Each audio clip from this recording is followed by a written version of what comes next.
Imagine standing at the edge of everything you've ever known. The air is still. The horizon glows faintly blue against the coming dark. Somewhere in the distance, a rocket hums a low, steady vibration that seems to come from the bones of the Earth itself. You can feel it in your chest before you hear it. And then, as the countdown fades into silence, the sound rises an ancient thunder wrapped in modern fire. Hey there, I'm glad you're here tonight. Maybe you've had a long day, or maybe you just want to fall asleep, thinking about distant stars and the quiet possibilities waiting out there. Either way, you're in the right place. So, before you get comfortable, take a moment to like the video and subscribe, but only if you genuinely enjoy what I do here. Now, take a deep breath and let it go. This is our launch pad. The world beneath your feet is spinning at nearly 1,000 miles an hour, but here, in this moment, everything feels still. You can almost taste the electricity in the air, the scent of metal, of cold morning, of anticipation. Above you stretches a sky that doesn't end, only fades from blue to black. The engines ignite. Flames bloom beneath the rocket, carving daylight out of darkness. You don't hear a roar so much, as you feel it a physical force pressing against your ribs, lifting your breath. The ground trembles, the air shudders, and for a few eternal seconds, the machine hesitates, then rises. You're leaving. Not just a place, but a world. The first few seconds are chaos, vibration, noise, weight pressing down on every cell. But then, slowly, the pressure eases. The sound softens. The sky darkens. Gravity loosens its grip. Clouds flatten beneath you, like the surface of another planet. And there, just past the edge of blue, you see it, the thin glowing line that separates Earth from the void, the Kármán line, a boundary not written in stone, but in silence. Below it, life, wind, and sound. Above it, the endless nothing where stars shine unfiltered and air has no name. Crossing that line is like stepping through a mirror into a place where human senses begin to fail. From this height, continents blur into patterns of light and shadow. Oceans curve gently into infinity. Lightning flickers inside distant storms, like neurons firing in a planetary brain.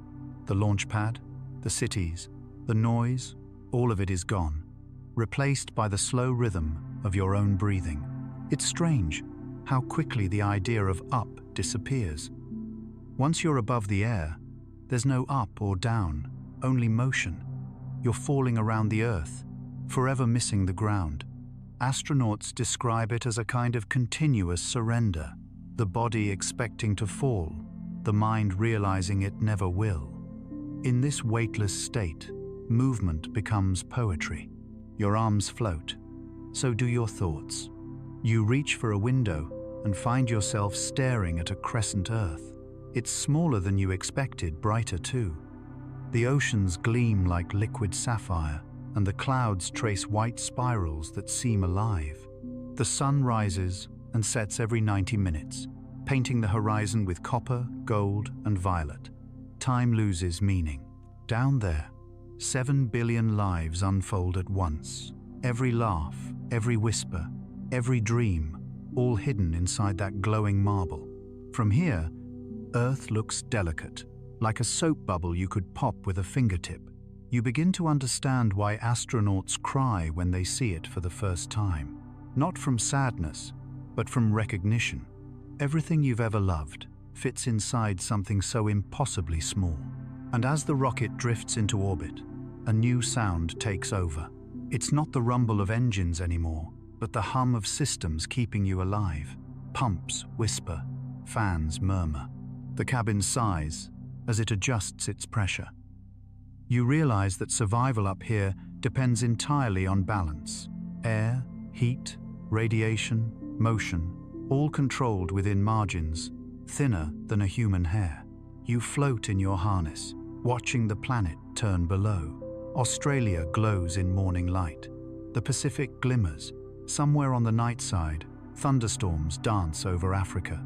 You can't hear them, but you can see their silent flicker, like the pulse of a sleeping world. In the darkness beyond the window, stars no longer twinkle. They burn steady and sharp, untouched by atmosphere. Each one feels closer, as if space itself has thinned. You could almost reach out and pluck them like fruit. Some are ancient light, leaving them before humans walked upright. Others may already be gone, their last photons still racing toward your eyes. Space, it turns out, is not just distance. It's memory, stretched thin across time. You begin to wonder what it means to go farther. Is distance measured in miles or in the courage to leave? The first humans to look up must have felt the same pull. Sailors once feared to cross the horizon, thinking the world might end there. Now, we stand at the edge of another kind of ocean, staring into a cosmic sea that has no shore. Below, the engines cool. Above, the universe opens like a slow breath. You're still in orbit, but your thoughts have already drifted ahead to Mars, to the moons of Jupiter, to the dark where Voyager still travels. Each destination feels less like a place and more like a question. How far can curiosity go before it becomes longing? You close your eyes. The hum of the ship becomes a lullaby. You feel both impossibly small and infinitely wide, as if your body has dissolved into the quiet fabric of space itself. Out here, there's no sound except the gentle rhythm of air recycling through filters, a man-made heartbeat echoing in the dark. As you drift, you realize something simple but profound.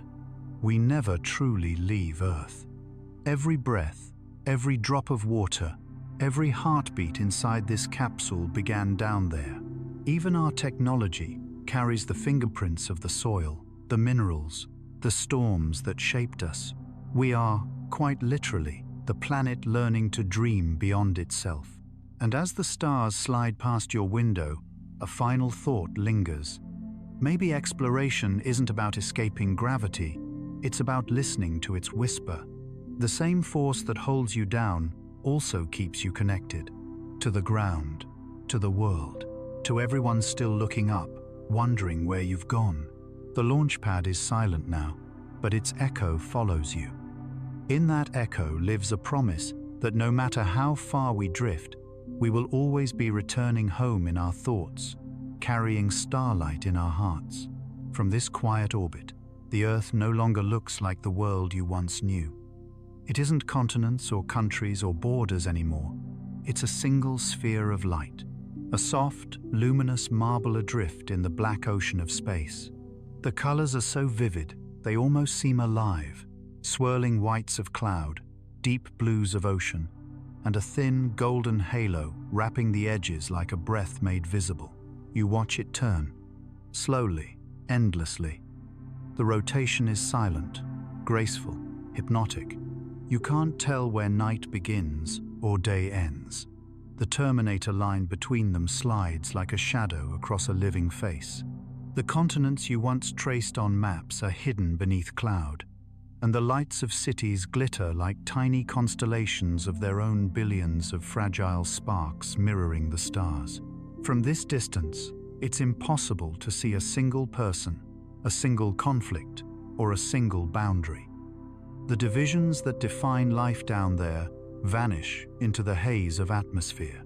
Everything merges into one trembling sphere, fragile and complete. This is what astronauts call the overview effect, the moment when all of humanity seems to dissolve into a single heartbeat. You can imagine the first humans to see this sight, their voices trembling over radio static. It looks so delicate, and it does.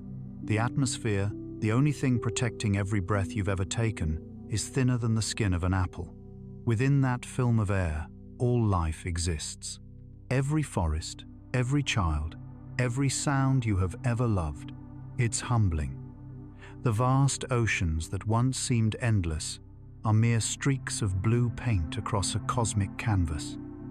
The Himalayas, Those colossal mountains that pierce the clouds look like wrinkles in folded silk. The deserts glow faintly, and the poles shimmer with white light, reflecting the sun like mirrors angled toward eternity. You drift closer to the window.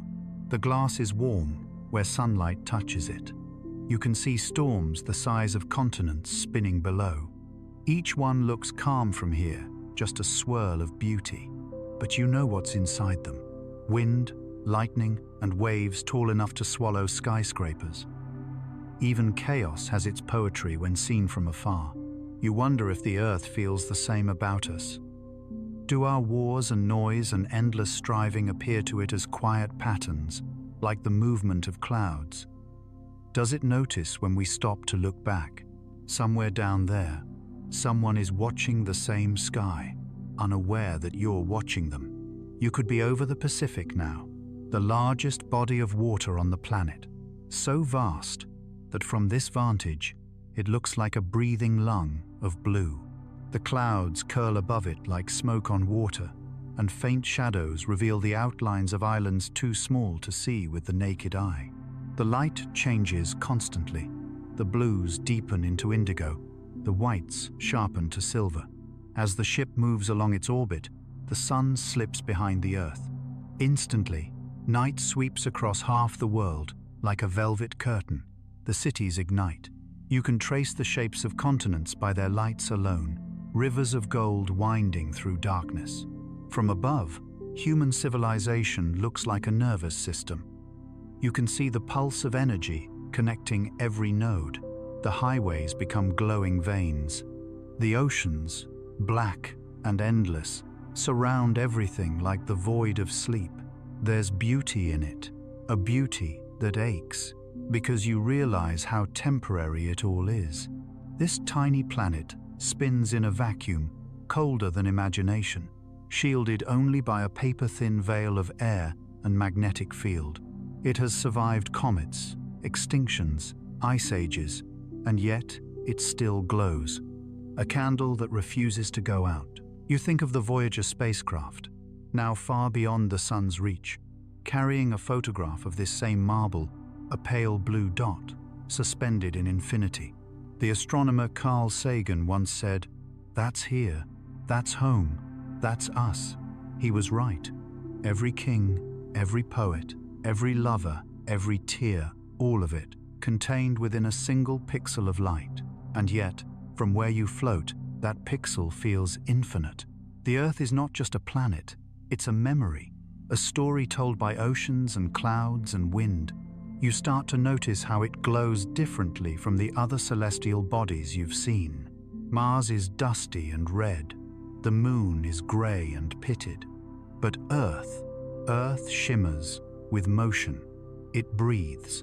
It reflects sunlight through layers of atmosphere, scattering it into blues no artist could ever paint. Some say the color blue represents calm. Others say it's longing. Maybe that's why it feels both soothing and sad, the color of distance, of home seen from far away. You realize that to travel into space is not just to escape gravity, but to meet nostalgia head-on. You've left home to understand it. As the ship passes over the poles, you see auroras ripple across the night. They twist and shimmer, curtains of emerald and violet waving silently against the stars. Charged particles from the sun collide with the Earth's atmosphere, turning invisible energy into living light. It's like the planet is answering the universe, singing back with color. The sight is mesmerizing. You find yourself whispering without realizing it. We live there. It's a small sentence, but it carries the weight of everything. That fragile marble holds the warmth of your first sunrise, the laughter of your friends, the scent of rain, the sound of oceans against sand.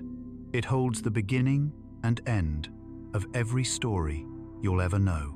And yet, here you are looking at it from outside. The irony is gentle, not cruel. You left the world to see it fully. You drift in silence, realizing that the farther you go, the more clearly you understand where you started.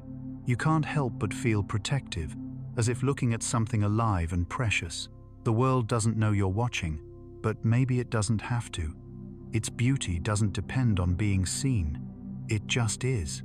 The engines hum softly again, signaling a shift in trajectory. You're still close enough that the planet dominates the view, but you know soon it will shrink into the distance, a bead of light, a whisper of color. For now, you stay a little longer, memorizing the way it turns, the way the clouds stretch, the way the sunlight dances over its curve. You whisper to yourself, barely audible in the cabin's hum, "Take care of her." And as the earth slips beneath you once more, you feel the first quiet ache of separation. The realization that exploration and longing are two sides of the same journey. To see the universe, you must first say goodbye to home. There comes a point, as you drift farther from the planet, when you realize how completely we depend on air, how every breath has always connected you to the world below. Down there, it felt infinite. Up here, you understand how fragile it really is. A thin layer of atmosphere, thinner than fog on glass, the only reason life exists at all. Beyond it lies the vacuum, silent, absolute, indifferent. Imagine opening a window now. The air would rush out in an instant, expanding, freezing, vanishing into space. Your lungs would collapse before you could take another breath. The warmth would drain from your skin faster than you could feel it. In space, there's no pressure, no sound, no air to carry even the smallest vibration. It's not cold the way winter is cold. It's a kind of absence, a void that doesn't acknowledge you. And yet, it's beautiful. Inside your ship, life hums quietly. Oxygen flows through narrow pipes, recycled endlessly. Carbon dioxide is scrubbed away by filters that must never fail. You become aware of each breath, the slight hiss of air through vents, the way your chest rises, falls, and rises again. Breathing, something once unconscious, turns into ritual. Each inhale a reminder. You are alive because the machine remembers to care for you. The engineers who designed these systems knew that survival in space means carrying a piece of Earth with you. Every molecule of oxygen here was stolen from your planet's oceans or crafted by chemical reaction. The water in your pouch was born in clouds and rain. Even the food sealed in its silver packets once grew beneath sunlight, in soil full of worms and roots and life. You are an earthling in exile, sustained by technology's imitation of home. You float toward a viewport. Beyond the glass, nothing moves. The blackness isn't emptiness, it's texture, rich and endless. Sunlight spills across the hull, harsh and pure, and where it doesn't reach, darkness reigns completely. You realize there are no half shadows in space, only extremes. Light and nothing. Warmth and cold. Breath and vacuum. Somewhere deep in the ship, fans murmur. Pumps click. The sound is steady, constant, strangely soothing. It's the sound of survival. Out here, silence would mean death. You start to hear patterns in the noise. A rhythm, a pulse, almost like a heartbeat. The ship feels alive, as if breathing with you. You think about how strange it is that humans evolved in air thick enough to feel, thick enough to sing through. Down there, wind moves everything. Clouds, leaves, waves, words. Even the quietest whisper depends on it. But here, if you tried to speak outside, your voice would never travel. The concept of sound itself disappears. And yet, in this vacuum, electromagnetic waves race freely. Light, radio, X-rays, the invisible chatter of the cosmos. Space has its own language. It just isn't meant for ears.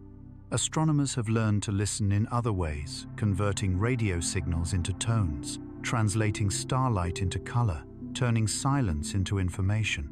Maybe that's what it means to explore. To learn how to hear in places where no sound exists. You close your eyes and imagine what it would feel like to float untethered. The ship, a shrinking dot behind you. There would be no sense of falling, No horizon to guide you, just the endless, indifferent black. Your heart would pound not from fear, but from awe. Because in that stillness, you'd finally understand what it means to be small. Not in a cruel way, but in a sacred one. Every astronaut who's been here says the same thing. The silence changes you. It teaches you to listen differently, to feel rather than to hear. The hiss of your own breath becomes company. The gentle thump of blood in your ears becomes comfort. Even the faint vibrations of the ship remind you that you are part of something larger. A fragile web of systems holding life against the universe's infinite pressure. You glance at the readouts. Oxygen levels steady, cabin pressure normal, CO2 safe. Each number is a heartbeat of technology. You realize that space travel isn't about conquering the void, it's about negotiating with it. Every journey outward is an ongoing conversation between human fragility and cosmic indifference. The irony is soft but clear. We left the planet chasing freedom, only to find ourselves enclosed again in capsules, suits, and thin layers of glass. Out here, every boundary protects you. You begin to appreciate walls, pressure, warmth, things you once took for granted. Even air feels sacred. Through the viewport, the sunlight changes hue as you move. It isn't golden like on Earth, it's sharp, white, unfiltered. Shadows are knife-edged and absolute. You watch particles of dust drift by, glittering briefly before fading into the void. Each speck could be anything: frozen paint, flaked metal, or the remains of a meteor centuries old. In the vacuum, everything becomes timeless. You think of future travelers, those who might live their entire lives in orbiting habitats or interstellar ships. Will they still call it air when it no longer comes from Earth? Will they still look at the stars with the same sense of wonder? Or will it become ordinary, just another view from their window? Maybe humanity's greatest experiment isn't spaceflight itself, but learning to carry a sense of home wherever we go. For now, you're still close enough to Earth to catch a whisper of radio signals. They come as faint static through the comms system, a fragment of weather reports, a drifting broadcast, the echo of voices unaware they're crossing space. You listen carefully. It's strangely comforting, like hearing a familiar song from another room. The sound reminds you that the void isn't entirely silent. The planet still sings, even if you're far away. And in that moment, you understand something profound. The air we breathe is more than chemistry. It's memory. Every molecule of oxygen in your lungs has been exhaled by someone before you. Animals, ancestors, trees. To breathe is to participate in an unbroken chain of life, stretching back billions of years. Out here, you're the first link in that chain to leave the planet entirely, but the chain still holds. You take another breath. The air tastes metallic and dry, but it's enough. You let it fill your chest and then drift out slowly. Watching the condensation gather on the inside of the visor, you smile. The simple act of breathing feels like defiance, like poetry. Against the infinite silence, you are alive, and that is miracle enough. As the ship turns slowly through space, sunlight floods back through the window, washing the cabin in gold. You close your eyes again, letting the light warm your face through the glass. Somewhere below, billions of others breathe the same elements, unaware that their exhalations are shared with the stars. And perhaps that's what connects us, across distance, time, and silence. The invisible breath that began in the oceans passed through forests and now fills a small capsule drifting beyond the air we were born to breathe. You've left Earth behind, but in truth, you haven't escaped it. You're still falling toward it, just fast enough to never hit the ground. Orbit isn't flight in the way most people imagine. It's an endless dance with gravity, a delicate balance between falling and moving sideways at the same time. The faster you go, the farther the curve of your fall matches the curve of the planet. And so, you fall forever. From inside the ship, it doesn't feel like motion. You float weightless, untethered, surrounded by the quiet hum of instruments. Yet outside, you're traveling at nearly 17,500 miles per hour, circling the world every 90 minutes. Every sunrise, every sunset flashes past in seconds. You could watch 16 dawns and 16 dusks in a single Earth day. The rhythm becomes strange, like breathing too fast, like dreaming in fragments. To your eyes, the planet no longer spins. You do. You orbit above deserts, then oceans, then darkness. The continents slide beneath you like silent continents of color. You see lightning crawl across the clouds of Africa, green auroras shimmer above the poles, and the deep black of the Pacific stretching into infinity. Everything you once knew feels small, beautiful, unreachable. Orbit is both freedom and captivity. You're weightless, yes, but bound by invisible forces. Every second, gravity is pulling you home, and momentum is pulling you away. Neither wins, so you circle endlessly, suspended in perfect contradiction. Some astronauts say it feels like flying in a dream. Others say it feels like falling forever without fear. You unbuckle and drift to the observation window. Outside, the curve of Earth glows with a faint blue edge, that fragile line where air becomes space. The sun crests over the horizon, spilling golden light across the surface. Oceans ignite into mirrors. Mountain peaks catch fire with morning. The light floods the cabin, pure and silent. It's almost sacred. You press your hand to the glass. Beneath it lies an entire world, turning slowly, oblivious to your orbit. You wonder if this is what time looks like from the outside, a spinning marble of memory and motion. You can see storms evolve in real time, clouds shifting shape, cities waking, shadows crawling across deserts. From here, the planet feels alive, breathing in cycles of light and dark. Gravity is the quiet architect of it all. It shapes orbits, tides, and galaxies alike. You can't see it, but you feel its presence everywhere, the soft pull that keeps you tethered, the force that once held you as you walked on Earth. Out here, it's weaker, but still inescapable. The universe, it seems, never really lets go. You remember learning about orbits as a child, how satellites stay up because they're going fast enough not to fall. But now you understand the poetry behind the numbers. Orbit is trust. It's surrendering to the pull and moving with it, not against it. Every object in space, planet, moon, comet, or ship, is caught in this eternal waltz of falling and missing, over and over again. The thought is comforting. You are not adrift. You are part of a pattern older than the stars themselves. The same laws that guide the moon around Earth and Earth around the sun now guide you.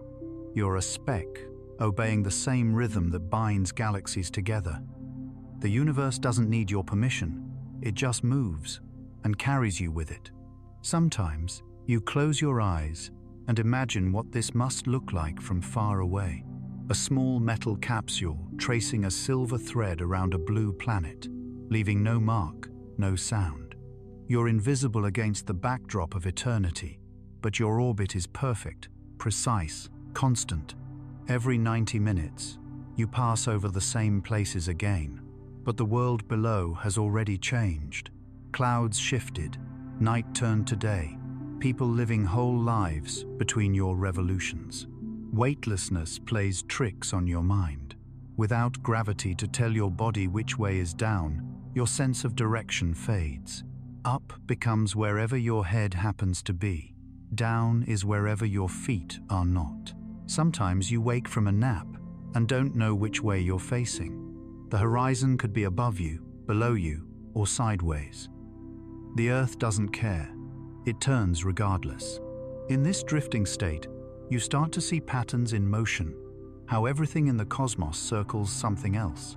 Moons around planets, planets around stars, stars around galactic centers, galaxies around invisible halos of dark matter. Even atoms, in their own way, are miniature systems of orbit and spin. Perhaps motion is the universe's only true language, and gravity is the word that holds it together. As you glide silently over the equator, the view below shifts again. You pass over continents glowing in sunlight, then the shimmer of seas. The line between sky and space blurs into silver haze. You realize that Earth's curvature is not a limit, it's an embrace. It curves not to end, but to hold. The planet isn't something you've left behind. It's something you're still bound to by the simplest, most invisible force of all. You drift back from the window and let your body spin gently. Every rotation of the capsule feels like a heartbeat, steady, inevitable, timeless. The instruments blink softly in the dim light. Each tiny pulse is a reminder of how fragile this balance truly is. A small push too strong, and the orbit would decay. Too weak, and you'd spiral endlessly into the dark. It's humbling to realize that existence itself works the same way, a fragile compromise between falling and moving forward. Outside, the sun flares once more, and for a moment, the ship glows like a spark in a sea of black. You can almost see the path of your orbit traced in light, looping endlessly around the world. There's no up or down anymore, no beginning or end, just motion, endless and patient, guided by forces that existed long before life began. And as you watch the Earth slip past again, you finally understand. We are all in orbit around something. The planet around the Sunday, the heart around memory, the mind around wonder. To fall forever is not to be lost. It is to belong to the laws of the universe, to trust the gravity that keeps you from drifting too far from home. You close your eyes, floating in silence, and let yourself fall, not away from the world but toward it, endlessly, gracefully, forever. There's a moment when the Earth no longer dominates your window, when the endless blue fades to a distant marble, and something else begins to rise, pale, scarred, and silent. The moon. It doesn't shimmer like the Earth does. It doesn't glow with color or move with breath. It just hangs there, patient and ancient, the same face turned toward us since before language was born. For most of human history, it was the unreachable light, the symbol of mystery and longing. Now, as you drift closer, it feels less like a dream and more like a memory waiting to be touched. The moon has no air, no weather, no sound. Light strikes it unfiltered, sharp as a blade. Shadows are absolute. The boundary between day and night is not soft like on Earth. It's a line, an abrupt edge where darkness swallows everything. From orbit, the surface looks like frozen time. Plains of dust, ridges of stone, craters that haven't changed in billions of years. You realize that when you look at the moon, you're seeing eternity preserved in silence. You think of those who came before the Apollo astronauts, the first humans to set foot on another world.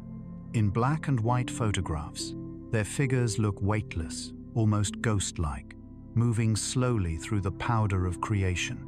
They planted flags and gathered rocks, but what they really did was something far quieter. They proved that distance could be crossed, that the void was not a wall, but a bridge. Imagine standing there. Above you, the Earth rises a blue and white orb hanging in black space, fragile and alive. Every ocean, every mountain, every moment you've ever known, condensed into that glowing sphere. The view must have been overwhelming. Some of the astronauts wept. Some could barely speak. They said the silence felt sacred, as if sound itself didn't dare intrude. The lunar soil beneath your boots would crunch faintly, though no one could hear it. Each step would send dust floating high, where it would hang for seconds before settling again, untouched by wind or rain. The footprints of those first explorers still remain, preserved perfectly by the stillness. No breeze to erase them, no time to wear them down. They are our eternal signatures, humanity's soft echo on a world that does not breathe. There's something humbling about the contrast between the two worlds. The Earth glows with movement and life.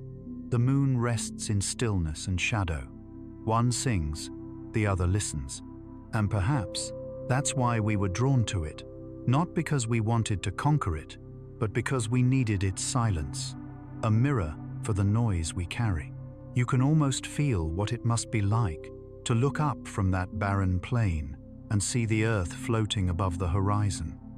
It's not just a planet, it's home, luminous and fragile, surrounded by darkness. The sight alone could silence every argument, every war. How could anyone look at that glowing sphere and not feel both pride and humility? We made it here. We are small, yet capable of touching the infinite. The moon itself tells stories through its scars.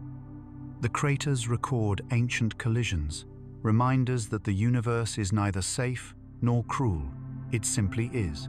Each impact carved a chapter of cosmic memory, stretching back to a time when the solar system was still wild and violent. And yet, out of that chaos, something beautiful emerged. The moon became our companion, stabilizing Earth's tilt, shaping tides, lighting nights, and influencing the rhythm of life itself. Without the moon, there might be no humans to look up at it. Its gravity tugs gently on our oceans, creating tides that stirred early life along the coasts. Its steady presence calms Earth's wobble, giving us stable seasons. It has guided migration, inspired myths, and marked the passing of time. The moon is more than rock. It's the quiet architect of our story. You imagine ancient people watching it rise from dark fields, telling stories of gods and lovers, wolves and spirits, cycles and renewal. They saw in it what we still feel, the pull of something beyond, something constant and unreachable. We've sent machines to orbit it, people to walk on it, probes to measure its dust, and still, it remains a mystery that feels personal. Every culture, every age, has written poetry in its light.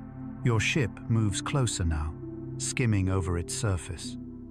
You can see the faint glint of old landers, the long shadows of craters stretching for miles. Each one tells a story written without words. You realize that every mark here was caused by a fall meteors, fragments, collisions. The moon wears the evidence of impact like history carved in stone. And yet it endures, quietly reflecting sunlight onto the world that birthed it. You think of what it must have been like to leave the moon behind, to climb back into the module, to rise off its surface and see it shrink below. The astronauts said it was harder to leave than to land. They left behind no monuments, no walls, no ruins, just footprints and a flag, and the humbling knowledge that they had stood in eternity and returned home. The moon has waited for billions of years, and it will wait billions more. It doesn't demand worship or attention. It just shines, patient and pale, the keeper of night. It reflects not only sunlight, but everything we've ever projected onto it, our dreams, our loneliness, our hope. As your ship drifts past its edge, the far side comes into view, a place untouched by human eyes. Until recently, it's rougher, darker, full of deep scars and hidden basins. The radio goes silent. Even signals struggle to reach here. You are literally behind the moon, cut off from Earth.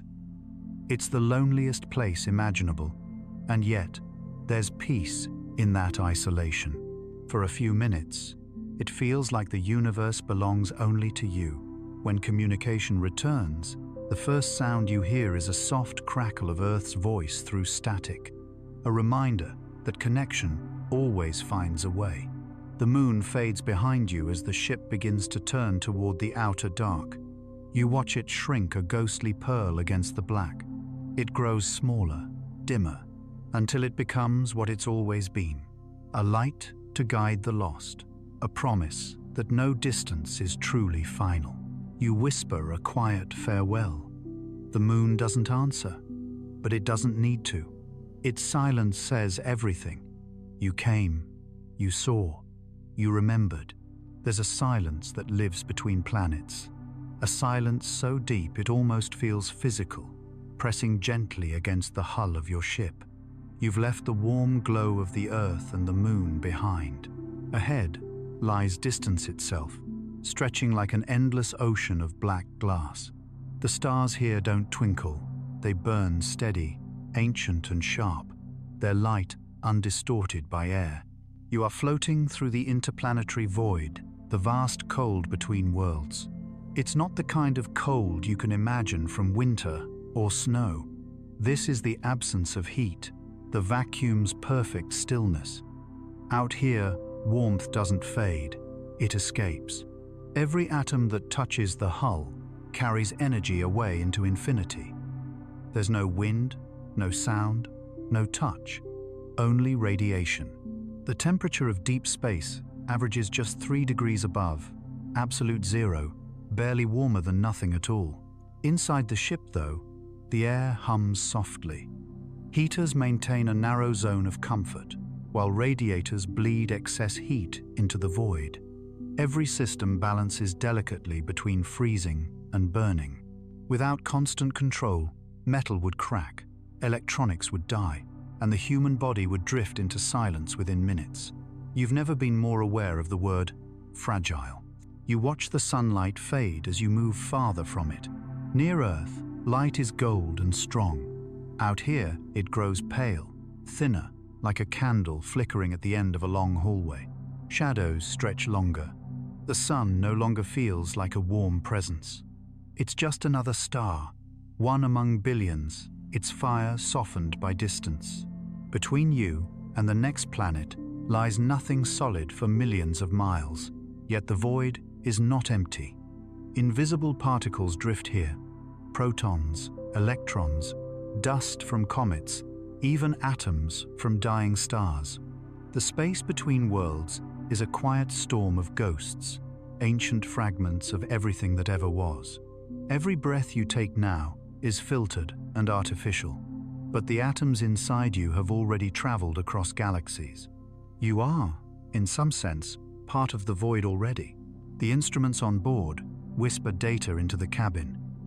Cosmic radiation counts, particle density, temperature readings hovering just above zero.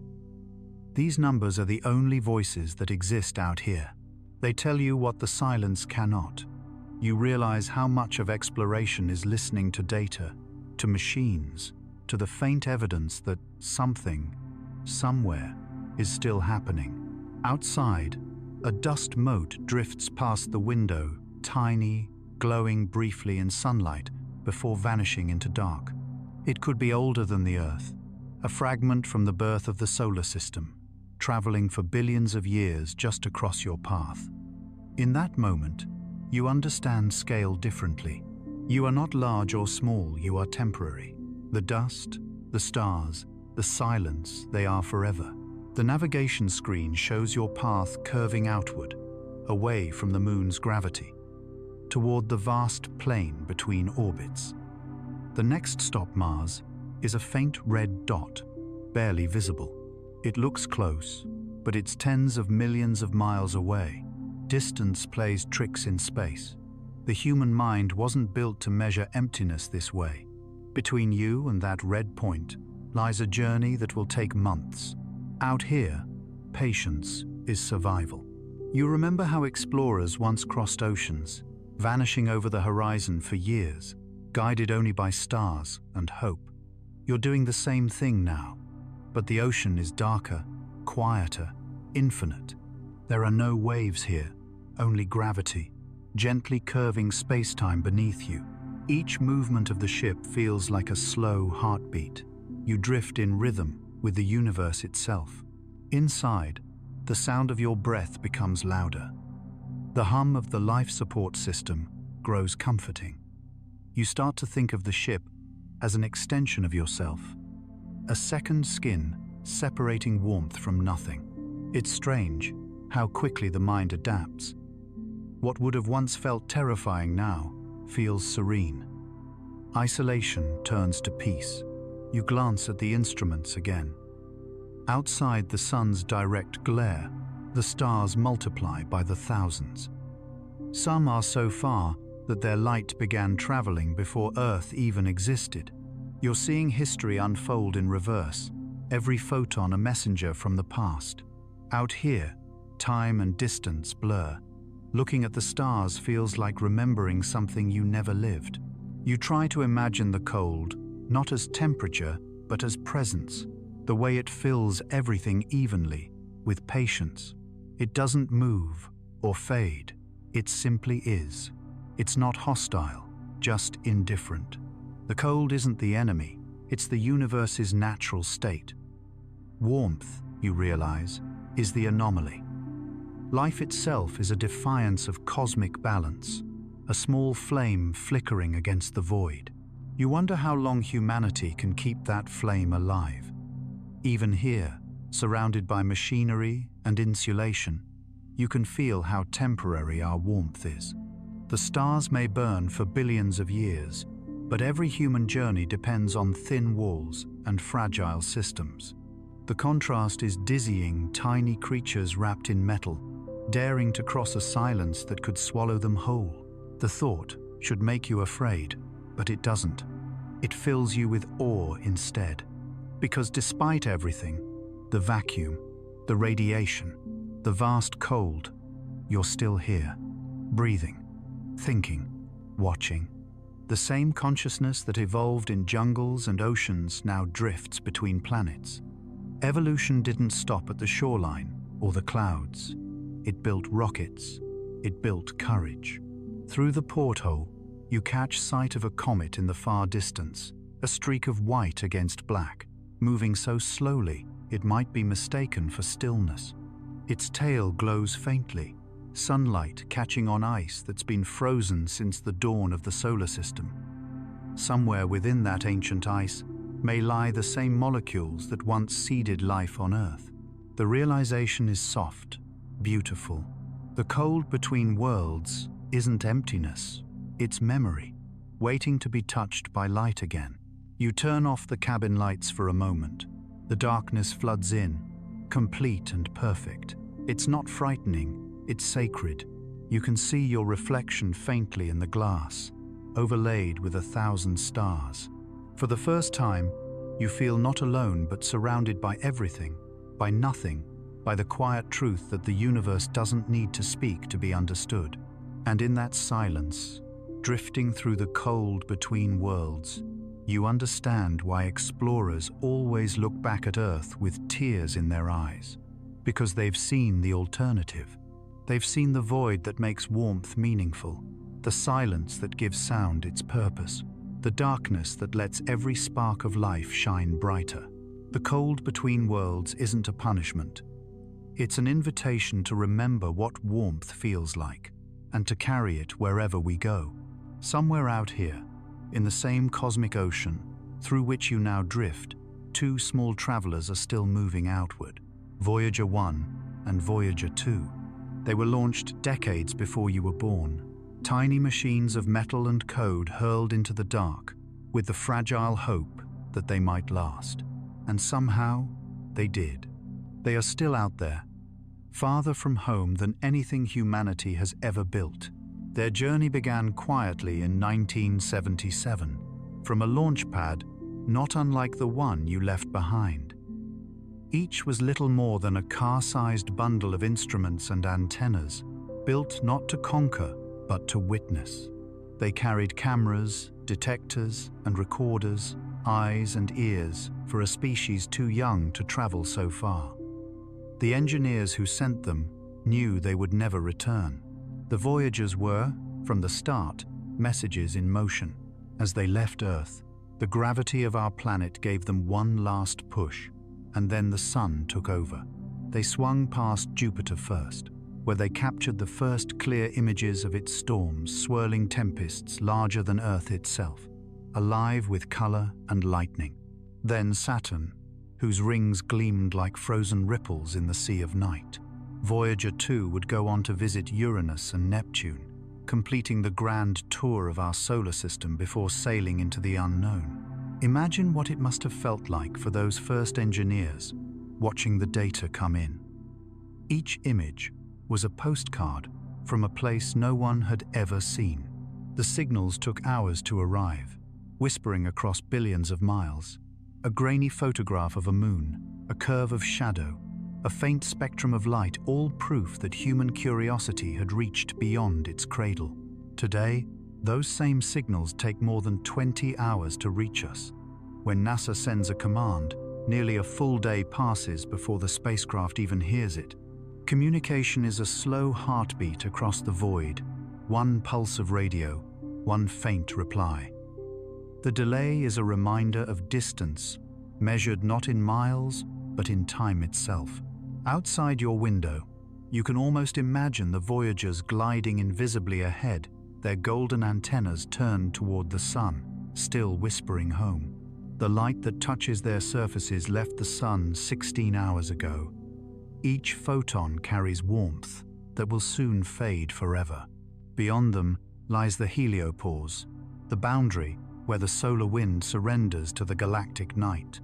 Once they crossed it, the Voyagers became truly interstellar, citizens of the space between stars.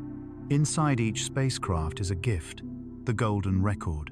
Etched into its metal surface are the sounds and images of Earth greetings in 55 languages, the laughter of children, the song of whales, the rustle of wind through trees. Beethoven, Bach, and Chuck Berry travel together through eternity. The record even includes instructions, carved in the language of mathematics, explaining how to play it and where it came from. It is humanity's love letter to the cosmos, written in sound and light. You imagine some distant civilization, discovering it eons from now. Perhaps they'll decipher the patterns, listen to the heartbeat of our planet, and realize that somewhere, long ago, tiny beings once looked up and wondered. Maybe they'll hear our message and know that, despite the distances, we tried to say hello. But even if no one ever finds them, the Voyagers still matter. They remind us that exploration isn't always about arrival, it's about endurance. They've outlasted the generation that built them. Their power is fading, their instruments slowly going silent one by one. Yet still they move, propelled not by engines, but by momentum and faith. In a few more years, their radios will die, and they will continue alone, forever drifting through interstellar darkness. The thought isn't sad, it's serene. They will become fossils of curiosity, monuments to the idea that even small sparks can light infinite paths. Long after our cities crumble and our languages change, those two machines will still carry our memory, our voice, our music. They are the closest things we have to immortality. As your ship passes through the same region of space, you find yourself wondering what Voyager 1 is seeing now. Its cameras are off, but once, before they were powered down, it turned back toward home and took one last image, the pale blue dot. Earth appeared as a single pixel of light, caught in a sunbeam. In that moment, everything wars, art, love, history was reduced to a point smaller than dust, and yet that point contained all meaning. Carl Sagan, who inspired the photo, wrote that it showed our responsibility to deal more kindly with one another. You think of that as you look out into the void. The farther we go, the more we realize how little separates us. We share one home, one fragile shimmer of light, in a sea of endless night. You glance at your instruments again. The ship's sensors catch faint radiation from the heliospheric boundary, the same invisible frontier Voyager once crossed. There's no marker, no sound, just a subtle shift in the data. You know that beyond it lies the realm between stars, a place no human has yet touched. You feel the weight of history behind you and the vast invitation ahead. The darkness out here isn't empty. It's full of potential, of paths waiting to be traveled, of stories waiting to be told. You picture the two Voyagers continuing onward, their antennas still reaching for a voice that may never answer. They are, in a way, mirrors of us, tiny, determined, hopeful. Maybe that's what exploration really means. To move forward even when no one is watching. To send light into darkness without expecting it to return. Voyager taught us that even a small machine, armed with curiosity, can rewrite the limits of possibility. You close your eyes for a moment. The hum of the ship blends with the imagined pulse of those distant transmitters. Two faint signals, traveling through the deep, weaving through the same eternal night that surrounds you now. The universe doesn't notice them, but you do. You whisper quietly into the cabin's still air, "Sail on." There's a border out here, one that no eye can see, no telescope can mark. And yet every particle of the solar wind knows exactly where it is. It's the place where the sun's breath ends and the dark of the galaxy begins. Scientists call it the heliopause. To cross it is to leave home completely, to step beyond the light that has shaped everything we've ever known. Inside the solar system, sunlight rules. It streams outward in every direction, pushing charged particles before it, like waves rolling from a shore. That invisible tide, called the solar wind, creates a vast bubble around our star, a cocoon of energy that protects the planets from much of the galaxy's harsher radiation. Every comet, asteroid, and fragment of dust that drifts near us moves through that golden breath. It's the sun's unseen empire, and we are born within it. But even an empire has its edge. At some unimaginable distance, the sun's power thins, its influence fading into interstellar night. The solar wind slows, collides with gas from other stars, and finally gives up. What lies beyond that invisible frontier is a different ocean entirely, one not ruled by our sun, but shared by countless others. Voyager 1 crossed that boundary years ago. Its instruments recorded a sudden stillness, the solar wind gone quiet, the direction of magnetic fields changing, cosmic rays flooding in from the galaxy beyond. In that moment, a piece of humanity officially left the solar womb. The spacecraft didn't notice it, simply kept moving, unaware of the poetry it had just written. But for us, that crossing marked something sacred. We had reached the end of sunlight. You imagine what that must feel like to drift past the heliopause, watching the sun shrink until it becomes just another star among many. Its light still reaches you, but without warmth, without dominance. It no longer defines space, it merely participates in it. From that vantage, our star looks small, no brighter than its neighbors. The system that once seemed infinite is suddenly just a tiny island in a greater sea. Inside your ship, the sensors begin to detect subtle changes, the soft hiss of cosmic radiation increasing, the magnetic readings twisting in unfamiliar directions. You are nearing that border too, the same one Voyager crossed. There's no visible gate, no warning. One moment, you're within the sun's protection. The next, you're beyond it. Like a child stepping off the front porch and realizing the air feels different. You can feel it even without instruments. The quality of light changes. It's thinner, colder, almost metallic. The shadows inside the cabin sharpen. The stars seem clearer, as if some faint veil has been lifted from your vision. The space outside isn't darker. Exactly, it's deeper, richer, layered with invisible things you can sense but not name. You've entered interstellar space. The sun is still there, behind you, a distant golden point surrounded by faint lines of light. You try to imagine how far its warmth has traveled to reach this place. Billions of miles across emptiness, still bright enough to paint your ship in pale gold. But you know that soon, its light will weaken to nothing more than memory. Out here, warmth becomes history. You think about how fragile the bubble of our solar system really is. All of human existence, all history, life, love, has unfolded inside a region smaller than a grain of sand compared to the galaxy. And yet, within that grain, consciousness evolved, built machines, wrote music, and dreamed of this very moment. The realization fills you with both humility and pride.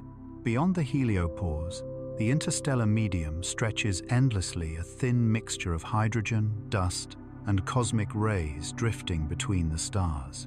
Every particle here has been traveling for eons, remnants of supernovae and ancient suns. They are the ashes of creation itself.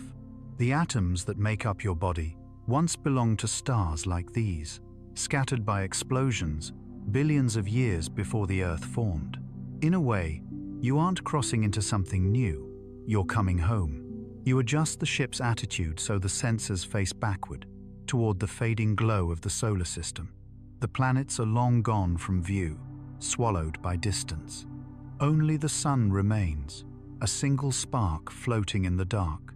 It looks so small now, so impossibly delicate that you can hide it behind your thumb. And yet, that tiny spark still holds every memory you've ever had.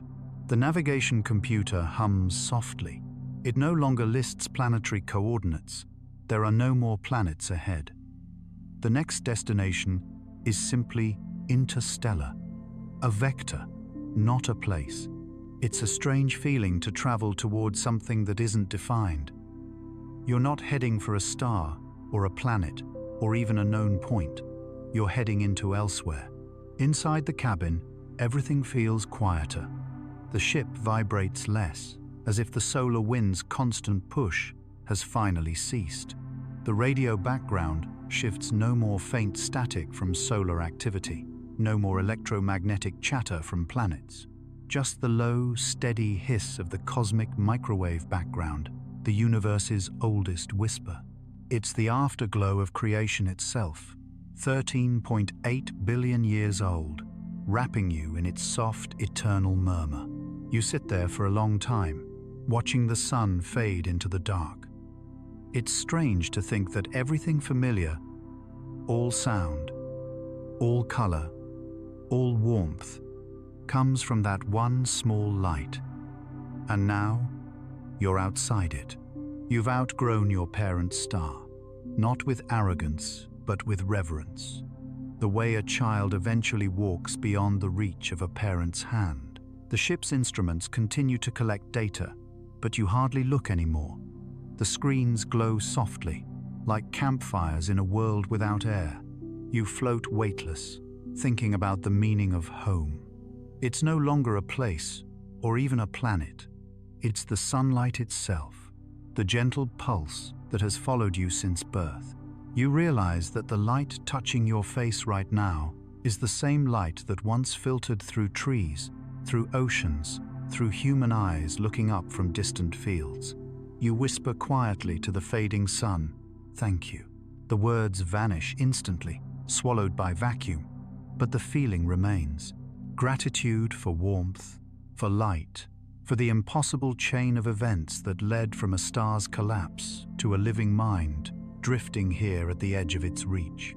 The sun becomes one more star among millions, and you drift on, a speck, leaving behind another speck. The edge of sunlight isn't an ending, it's a beginning. Beyond it, the galaxy waits, vast and indifferent, but also full of possibility. The night is infinite, but so is curiosity. You take one last look at the small golden glow behind you and turn toward the greater dark ahead. For the first time, you truly understand. The edge of light is where discovery begins. Out here, distance feels infinite.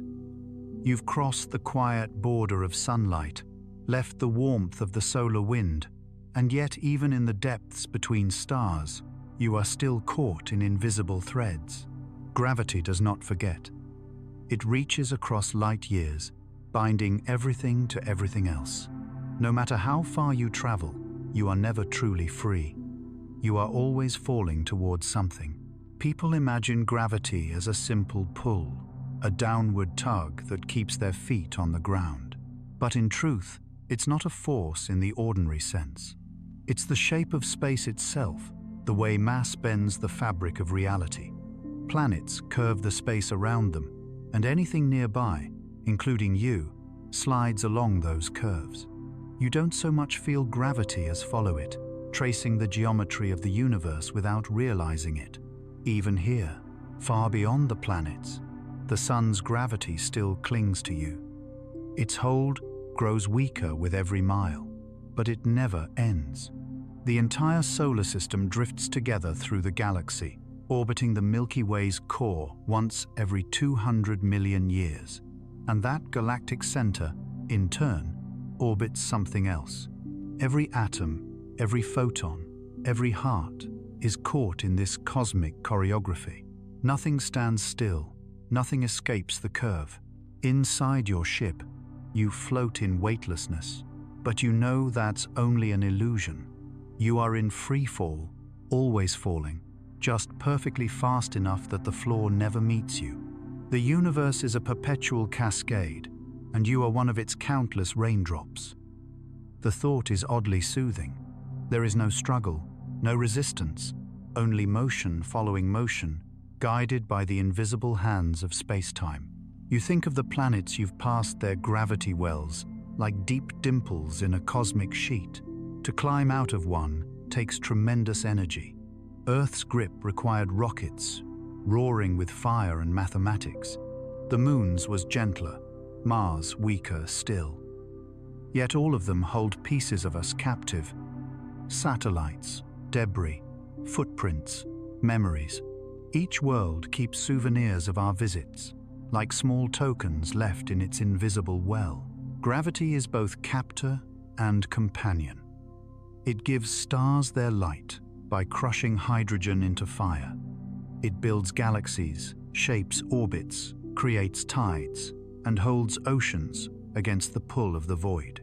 Without it, there would be no worlds at all, just lonely atoms drifting forever apart. But gravity also reminds us of our limits. It is the universe's quiet way of saying, you can leave, but only for a while. You glance at the navigation display. Even now, it measures your speed relative to the sun's pull, plotting elegant ellipses that stretch into spirals. The further you go, the more those spirals flatten, until they nearly become straight lines. And yet, mathematics insists, the curve never disappears entirely. Space remembers every attraction, no matter how faint. Somewhere in those equations, a piece of you is still falling toward the Sunday.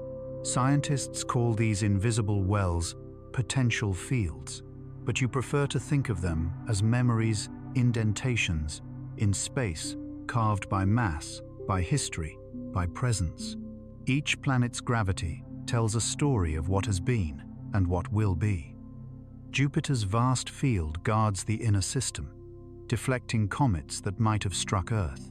Saturn's rings whisper the remains of moons that failed to hold together. Even tiny Pluto clings stubbornly to its frozen heart, refusing to surrender its orbit. You wonder if consciousness itself has its own kind of gravity, a pull that binds memories, desires, and fears around an unseen core. Maybe every thought you've ever had orbits the first one, forming constellations of meaning inside your mind. Maybe freedom, for both matter and spirit, is never absolute. We all revolve around something. Outside the window, you spot a distant star system.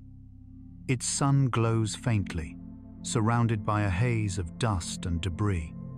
Somewhere within that halo, unseen planets circle, each locked in gravitational rhythm. Their movements are silent, ancient, precise. From here they look peaceful, like ripples frozen in time. But you know the truth. Gravity never stops moving. It is constant negotiation, constant surrender. The ship's artificial gravity hums softly underfoot, a tiny imitation of the real thing. Magnets and rotation trick your body into feeling weight, into believing you still belong to a surface. You smile at the irony. Humanity can escape the pull of planets, but cannot escape the need to feel gravity. Without it, the bones weaken, muscles fade, balance dissolves. Our bodies remember the embrace of Earth. Even our cells orbit in microscopic spirals, repeating the dance written in our DNA. You recall how black holes represent gravity's final word, the point where even light cannot climb out. They are the deepest wells in the universe, so steep that time itself slows near their rims. To look into one is to see the shape of inevitability. Yet, paradoxically, black holes are also creators. They forge stars around them, sculpt galaxies, and drive the very structure of the cosmos. Even destruction, it seems, has its own grace. Your ship's sensors pick up faint distortions, gravitational waves rippling through space-time, born from distant collisions between black holes. They pass through you unnoticed, smaller than an atom, yet you are part of their movement. The universe trembles, and you tremble with it. Every second, invisible waves wash through your atoms, reminders that you are never separate from the whole. For a moment, you imagine gravity not as a trap, but as music, an eternal symphony played on the strings of existence. Each planet contributes a note, each moon a harmony, each star a low, resonant tone. Together they form a melody too vast for human ears, yet felt in every heartbeat, every tide, every orbit.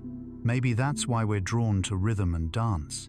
Somewhere deep inside, we're echoing the song of gravity itself. You look back at your journey and realize that escape was never the point.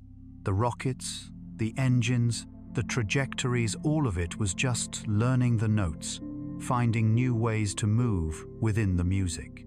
Gravity isn't an obstacle to overcome. It's the thread that keeps the story coherent, the quiet assurance that even in distance, you remain connected.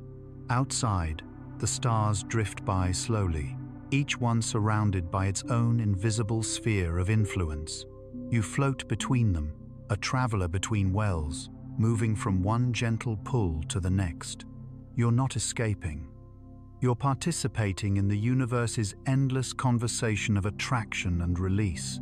As you close your eyes, you can almost feel it, the soft, patient tug of gravity threading through your body, whispering, "You belong. You were never lost." You are part of the fall, part of the rise, part of the dance. And for the first time, instead of resisting, you let yourself drift content to fall forever. The ship glides silently through the darkness, and ahead of you the light of the sun stretches into a gentle stream, thin but relentless. Every second, millions of tons of charged particles rush outward from that distant fire, sweeping across the solar system like an invisible river. It's called the solar wind, a constant outpouring of energy that never sleeps, never stops, and never looks back. And though it seems soft and intangible, this wind has shaped everything. The solar wind is sunlight made wild. It carries the sun's moods, its tempers, its flares. When the sun erupts in storms of plasma, those waves travel for days before washing over planets, rattling magnetic fields, painting auroras in polar skies. Even Earth's calmest nights are touched by it. Every breath of wind on the planet's surface, every flicker of radio signal, every compass needle turning north owes a small debt to this cosmic current. You watch as the ship adjusts its sails, thin, mirror-like sheets that unfold from the hull. They shimmer faintly in the starlight, catching the charged particles rushing outward from the Sunday. It's not a sail in the nautical sense. There's no air, no breeze. But each photon, though weightless, carries momentum. When it strikes the sail, it pushes ever so slightly. The pressure is small, gentler than a feather landing on skin. But in space, there is no resistance. Push gently for long enough, and you can go anywhere. The ship begins to accelerate, not fast enough to feel, not fast enough to notice at first. Yet, over hours, then days, velocity grows. You are no longer burning fuel or consuming energy. You are surfing on sunlight, using the star's own breath as your engine. The idea feels impossible and poetic at once. That light, which once simply warmed the skin and painted the sky blue, can now carry you between worlds. You think of the early dreamers who imagined such a journey. Johannes Kepler, 4 centuries ago, wrote letters about heavenly sails pushed by the sun's rays. He believed that one day, ships might glide through the void, the way galleons crossed oceans. And now, centuries later, you're living that dream proof that imagination is just physics, waiting for courage. Through the window, you can see the solar wind's faint traces as it interacts with the ship's magnetic field. Streams of particles ripple like ghosts, twisting and curling in invisible currents. They're mostly electrons and protons, bits of the sun itself, carrying whispers of its heat and fury. You're literally sailing on the outer breath of a star. The thought is both humbling and intimate, as if the sun has placed its hand on your shoulder and said, "Go." The hum of the systems fades to a low murmur. The light from the sun has softened, its color leaning toward pale gold, but the push is steady. You are accelerating without effort. The numbers on the navigation screen climb slowly but surely, each decimal another testament to patience. There's a serenity to it, this constant glide motion without noise, speed without violence. You begin to notice subtle changes in the light. Shadows inside the cabin sharpen, colors shift slightly, tinged with cold. The sun, now smaller and more distant, still commands everything. You realize how deeply dependent you are on it, not just for propulsion, but for identity. Every rhythm of life, every heartbeat and cycle and season has been written to its measure. The sun doesn't just light the world, it writes the story of time itself. You glance back at the path you've come from. Behind you, sunlight fans out like a golden road vanishing into darkness. Somewhere within that light are the orbits of Earth, Mars, and Jupiter, all drawn into perfect ellipses by the same gravity you've begun to outrun. You're not leaving those worlds so much as following the wind that binds them together. Outside, faint trails of plasma curve and shimmer. The ship's instruments record subtle fluctuations, gusts of charged particles, turbulence from distant solar flares. You can feel the tiniest vibration as the sails adjust, flexing to maintain balance. The ship feels alive, breathing in rhythm with the Sunday. Every ripple in the wind becomes a whisper of direction, a hint of guidance from a force both ancient and indifferent. You imagine future generations building great fleets of solar vessels, silent, shimmering, drifting across the void in graceful arcs. No fuel, no noise, no waste, just light and patience. A civilization powered by radiance, traveling not through conquest but through communion. The thought feels peaceful, inevitable. Inside, the temperature remains constant, but you can sense the cold pressing in just beyond the walls. You know that if the sails were to fold, if the systems failed, the silence would swallow you instantly. Yet, instead of fear, you feel awe. Because this is what it means to be alive in the universe. To exist on the edge of impossible balances between light and dark, motion and stillness, dependence and freedom. You check the log again. The numbers are quiet, steady. The ship now moves faster than any human-made object before it, yet inside, everything feels still. You drift through rays of sunlight that began their journey 8 minutes before leaving the sun's surface photons born in the heart of nuclear fire. Now sliding past your hull as soft as dust. The energy that powers worlds is the same energy nudging you onward. As the sun fades smaller, you feel a strange gratitude. Its light is no longer something you merely receive, it's something you ride, something you've learned to partner with. You realize that the boundary between technology and nature isn't as clear as we once thought. This sail, this ship, This journey, they are extensions of the same physics that built the stars. Humanity hasn't escaped nature. It has joined its flow. The solar wind hums invisibly around you. It's thin beyond imagining, less than a whisper per cubic inch, yet it stretches for billions of miles, touching every corner of the system. Its reach binds all planets in a slow, majestic current. You are a mote in that current, a leaf on a cosmic tide. The idea brings peace. For a moment, you turn off the displays and let the cabin fill with dim, golden light. You close your eyes and listen to the silence. You can almost feel the ship moving, not as speed, but as belonging. You are not forcing your way through the universe. You are letting it carry you. You whisper softly, "Sail on, little light, sail on." And the ship does, effortlessly, forever, gliding on the breath of a star. The solar wind carries you outward still, until the sun has dimmed into a pale disk, smaller than your thumb. Out here, the light arrives weaker, colder, almost shy.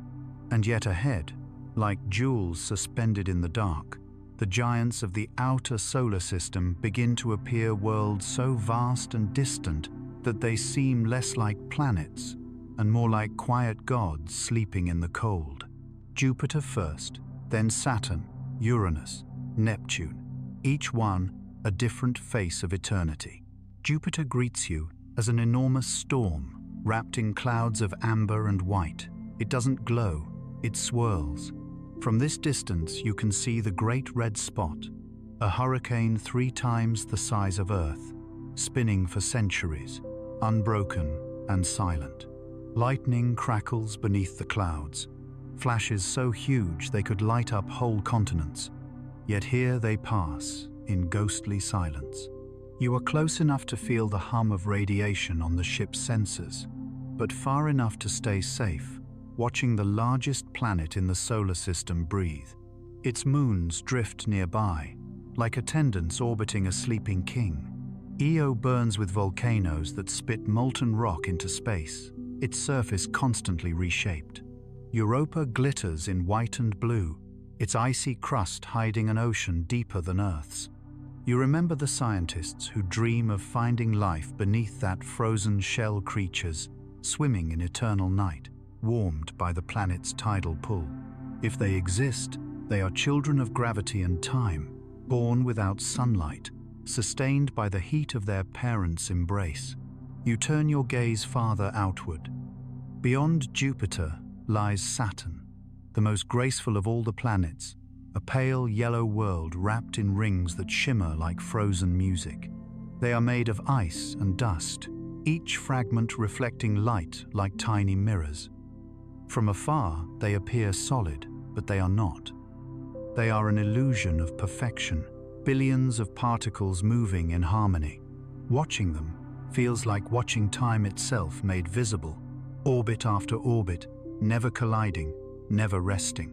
You imagine what it must be like to stand on one of Saturn's moons and look back.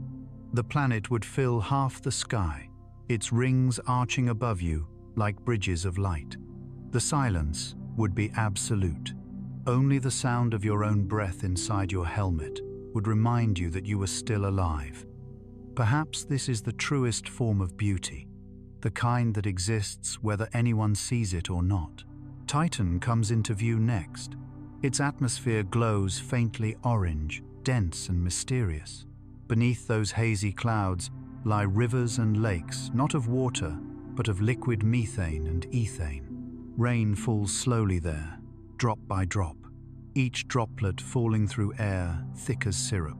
If you could walk its surface, you would see dunes sculpted by alien winds and lakes glinting like dark mirrors under a dim golden Sunday. Titan feels like a dream Earth might have had before it woke to life. Beyond Saturn, the sunlight weakens until it feels like twilight everywhere. The ship passes Uranus, an ice giant rolling on its side. Its pale cyan hue, a reflection of frozen gases. Its rings are faint and tilted, like a secret whispered too softly to hear. Neptune follows, dark blue and cold, winds howling at speeds faster than sound, though you hear none of it. You watch the storms swirl in silence, hypnotic and endless. Past Neptune, the sun is no longer warm enough to thaw even memory. The light now is more starlight than sunlight, soft and cold, scattering weakly across the ship's surface. The giants shrink behind you, their moons turning to points of light, and the space between worlds grows deeper, lonelier, more honest. The solar system thins here.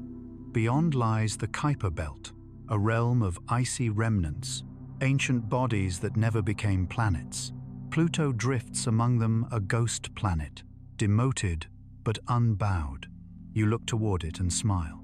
Once, humans argued about whether Pluto deserved the title of planet, but out here, labels feel small. Names and categories fade in the presence of distance. Pluto shines faintly, its frozen surface reflecting the last light of the Sunday. It orbits in patience, taking 248 years to complete a single revolution. Time moves differently here, slow, deliberate, almost compassionate.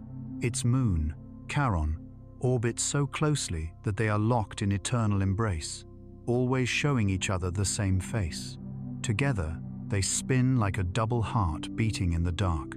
You imagine standing on Charon, looking up at Pluto fixed motionless in the sky, knowing it will never rise, never set, a world frozen in devotion.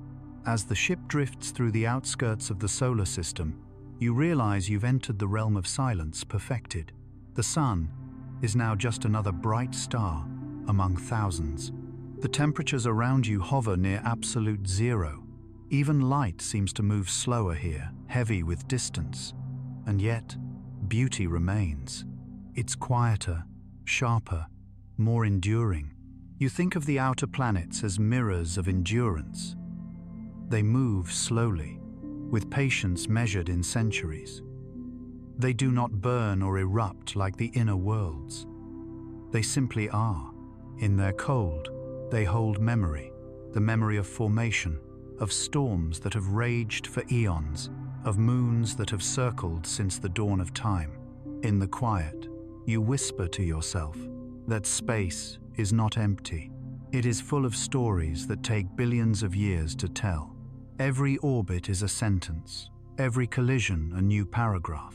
And out here, among the frozen giants and their distant moons, the story of our solar system continues, written not in words, but in gravity and light. The ship turns its cameras backward, one last time.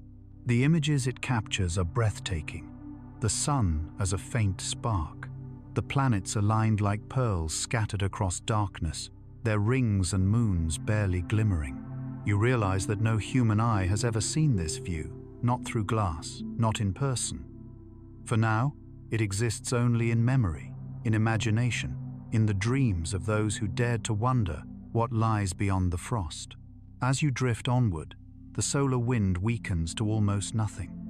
The ship glides on momentum now, inertia carrying it farther into the quiet sea.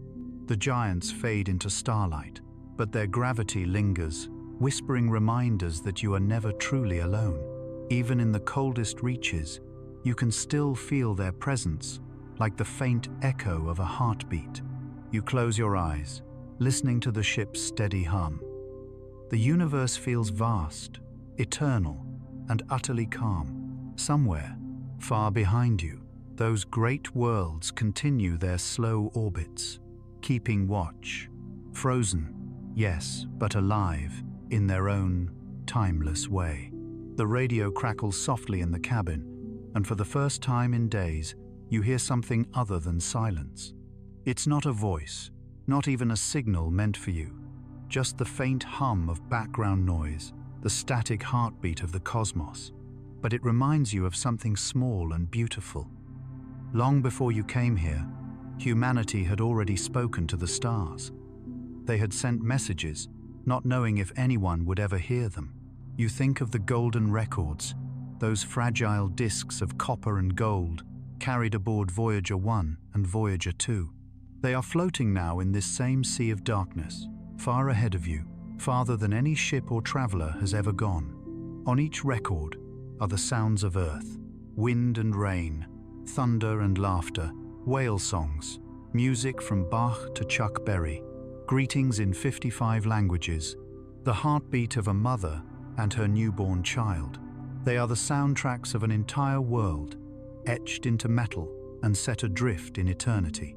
Somewhere out there, those records still spin silently, waiting. They have no destination, no audience, and yet they are perhaps the most human things ever made. Each one is a promise, an acknowledgement that even if no one listens, we still have something to say. You imagine what it would be like for another intelligence to find them. Perhaps they would see the diagrams first, the pulsar map showing where Earth lies, the instructions for playing the record, the drawing of hydrogen atoms that explains how time is measured. Then the music, the voices, the laughter. What would they think of us? Would they hear fear in our words, or hope? Would they understand that we sent this message not from confidence, but from loneliness? The loneliness of a species that finally realized how vast the universe truly is. You remember the first radio broadcasts sent into space, unintentional messages escaping Earth's atmosphere. News, bulletins, songs, speeches, static. Every transmission since the dawn of radio is still traveling outward, expanding like a growing sphere of memory, moving at the speed of light. The farther you go, the older the echoes you could hear. If you tuned your receiver just right, you could listen to the 1936 Berlin Olympics, to the first Morse signals, to the faint laughter of people long gone. The universe is full of ghosts made of radio waves. You smile at the thought that maybe, somewhere, an alien civilization has picked up an old broadcast of a jazz concert, or a weather report, or a human voice reading poetry, and paused to listen.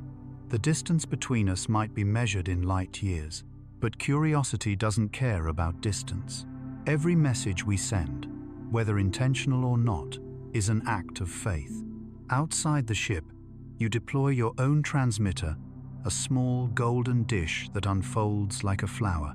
It hums softly as it begins to broadcast into the void. The message is simple: coordinates, language samples, and a heartbeat. Your heartbeat. It's encoded as a series of pulses, translated into sound, then into light. Each beat stretches across light years, repeating endlessly, fading slowly, but never fully dying. Somewhere, thousands of years from now, it may brush against a distant world, a sensor, a listener.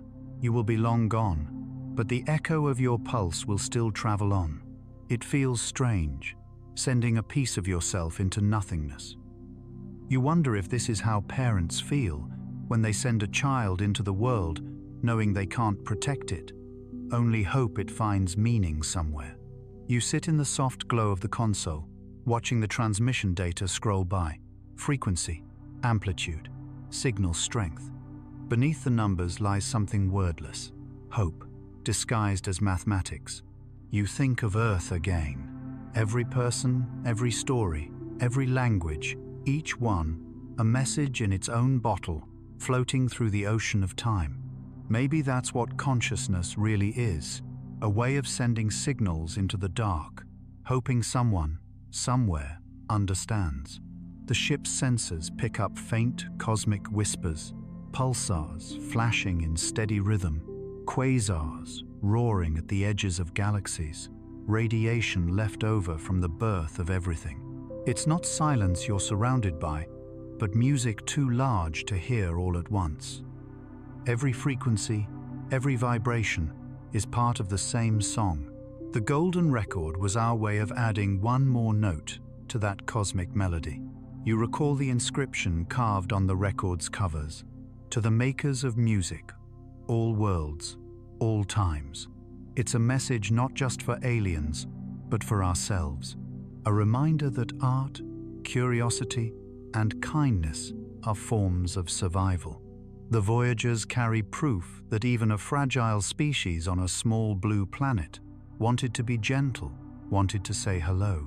You lean back and listen to your own signal pulse out into infinity. Each beat of your heart becomes part of the universe's conversation. It doesn't matter if anyone answers. What matters is that you spoke, that you dared to reach beyond your sky and say, "We were here." The cabin lights flicker softly as the transmission stabilizes. You record a few more messages, short, simple ones. Greetings in multiple languages, recordings of rain, children's laughter, ocean waves. You send them all. One by one, they vanish into the void, joining the endless choir of signals already spreading outward from Earth. For a moment, you close your eyes and imagine the future.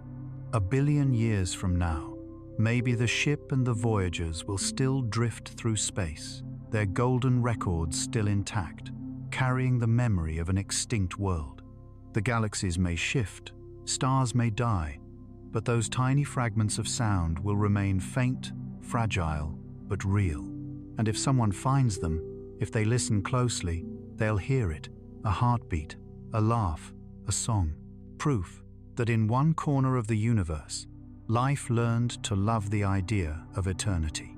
You smile, watching the last of your message disappear into static. Good night, you whisper to no one in particular. Carry it well. Outside, the transmitter glows faintly before folding back into the ship's hull. The broadcast continues, invisible now, expanding in every direction, waves of meaning carried by light. Somewhere, far away, the universe listens, as it always has. You look at the stars, and they seem so close points of light that almost feel within reach. You could imagine stepping out, stretching a hand, and plucking one like a pearl from the night. But the truth, whispered softly by physics, is that what you see is the past. Every star is a memory. Every glimmer is light that has traveled for years, centuries, or even millennia to meet your eyes. The universe is a map drawn in delay, a gallery of ghosts shining long after their fires have faded. The nearest star beyond the Sun, Proxima Centauri, is over 4 light-years away, a distance so vast that even traveling at the speed of the fastest spacecraft humanity has ever built, it would take more than 70,000 years to arrive. 70,000 years ago, humans painted on cave walls by firelight, hunted mammoths, and stared at these same stars, not knowing they were already looking into ancient history. And now, with all our technology, that gap still humbles us. You glance at your instruments. They display distances not in miles, but in light years, because ordinary numbers collapse under such enormity. 1 light year, nearly 6 trillion miles. To travel, one of them is to move through time as much as through space. The human mind wasn't built for this scale. Our hearts beat in seconds, our lives stretch in decades, but the cosmos measures itself in centuries and eons. Out here, the illusion of nearness is kind. Without it, the stars would feel too far away to love. Through the viewport, a star field glows steady and patient. Each point looks the same, yet everyone is different. A sun, perhaps surrounded by planets, perhaps with its own moons and oceans. The thought feels tender and lonely at once. Somewhere in those tiny lights could be another Earth, circling quietly, waiting for its own creatures to look up and wonder. But to you, they're motionless, untouchable, sealed behind an ocean of vacuum. You think about the nature of light itself. It moves faster than anything, yet it still takes time. The sunlight that warms your skin on Earth is 8 minutes old. The light from Jupiter's clouds takes 45 minutes to arrive. The glow of Saturn's rings, more than an hour. And the light from galaxies visible through telescopes began its journey before the Earth itself was born. To gaze at the stars is to gaze backward, to witness the slow unfolding of cosmic memory. In this silence, you realize that distance in space is different from distance on Earth. It isn't something you cross, it's something you inhabit. You don't bridge it, you live inside it, measured not by steps but by patience. Even the fastest particle cannot outrun time. Every journey, no matter how swift, becomes a conversation between light and longing. You recall the words of an old astronomer. The stars are closer than they appear to those who dream. Maybe that's true. In dreams, distance melts. You can stand on a star in an instant, travel to galaxies between breaths, speak to constellations like old friends. But here, in the quiet mechanics of reality, space insists on honesty. It demands respect. You float closer to the glass, watching as faint streaks of light shift with your motion parallax, the subtle dance of stars as your ship drifts forward. The nearby ones move slightly, the distant ones barely at all. It's a slow revelation, a celestial depth you can almost feel. The stars are not wallpaper, they are a vast, three-dimensional sea, each drop of light, a world adrift in dark. You think of how humans once believed the stars were fixed to a crystal sphere, unchanging and eternal. Then, slowly, they learned the truth that stars are born, burn, and die, that what looks still is motion stretched across time too long for us to perceive. Even now, some of the stars you see tonight may already be gone, their light, the final message of their existence, still traveling long after their hearts went dark. You whisper, "You're still beautiful," to one of them, and the words surprise you. It's as if you're speaking to time itself. Perhaps beauty, in the cosmic sense, is the ability to endure even in absence, to shine across gulfs so vast that meaning itself begins to thin. Your computer displays the coordinates of Proxima Centauri, a tiny red dwarf invisible to the naked eye from Earth. It hosts planets 1, perhaps, within its habitable zone. Astronomers call it Proxima b. You imagine standing there someday, looking back toward the sun, seeing your home star as just another point of light, indistinguishable from the others.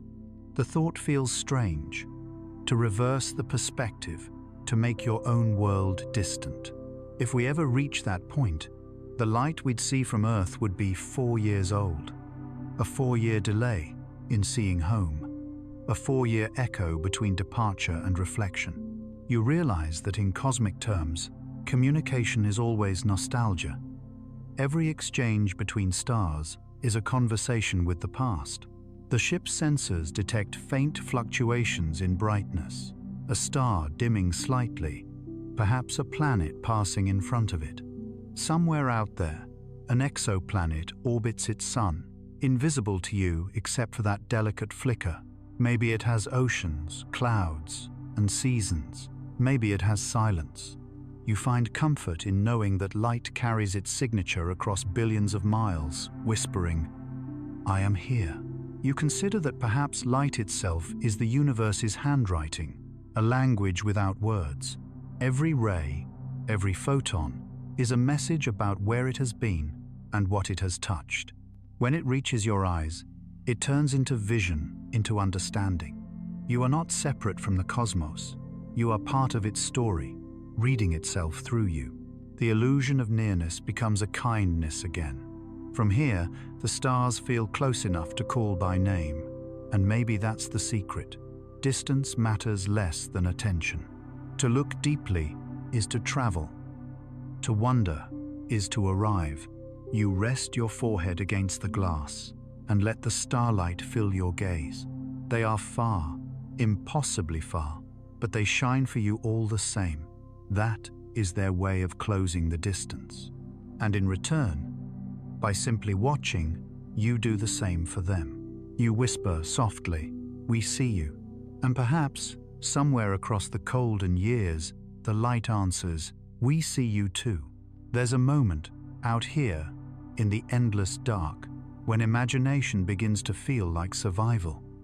The distances between stars are so vast, so merciless, that logic alone cannot bear them. And so, the human mind begins to dream, to invent shortcuts through impossibility, bridges across infinity.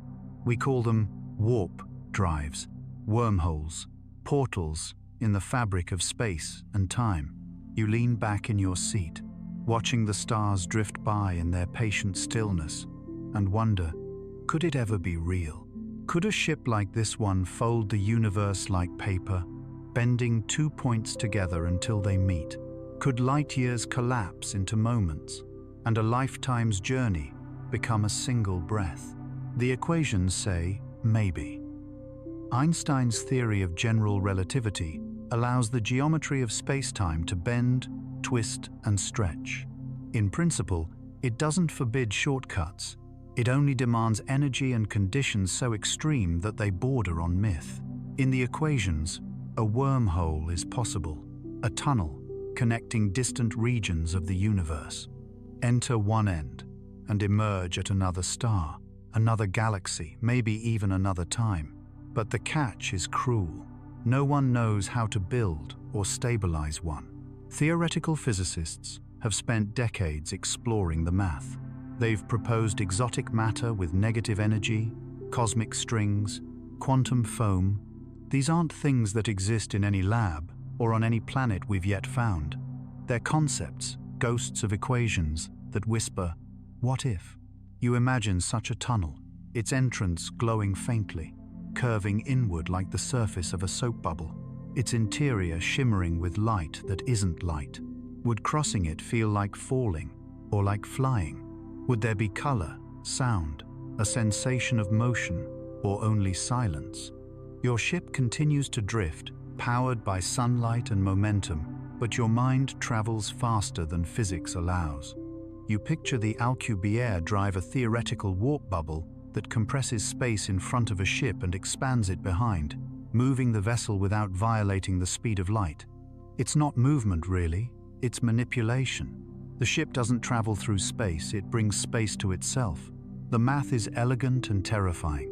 It would require energy, equivalent to the mass of Jupiter, harnessed and controlled. But in imagination, energy is infinite.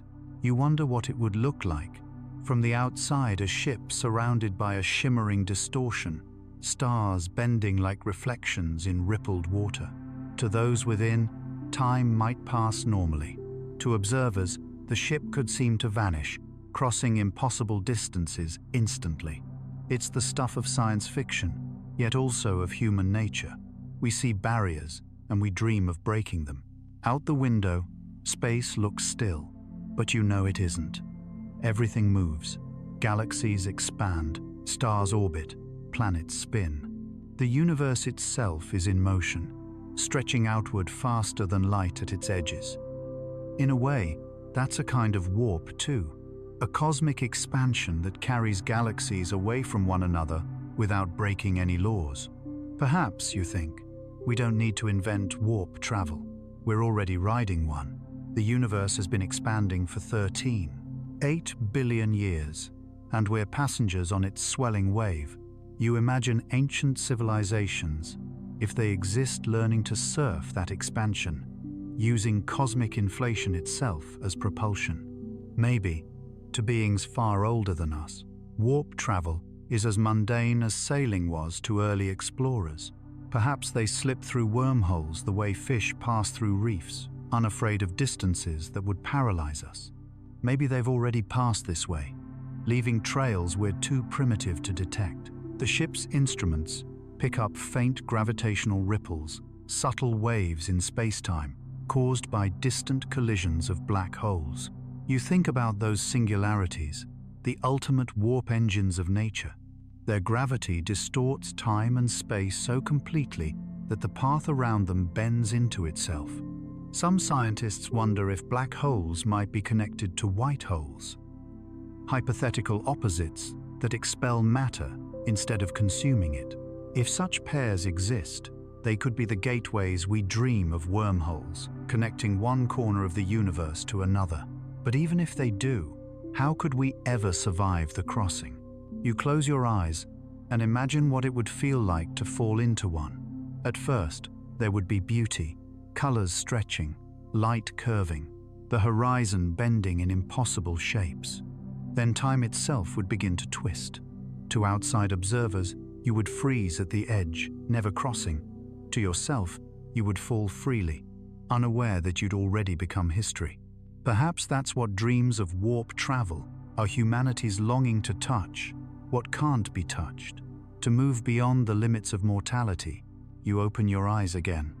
The stars are where they've always been, unchanged and infinite. The universe doesn't rush.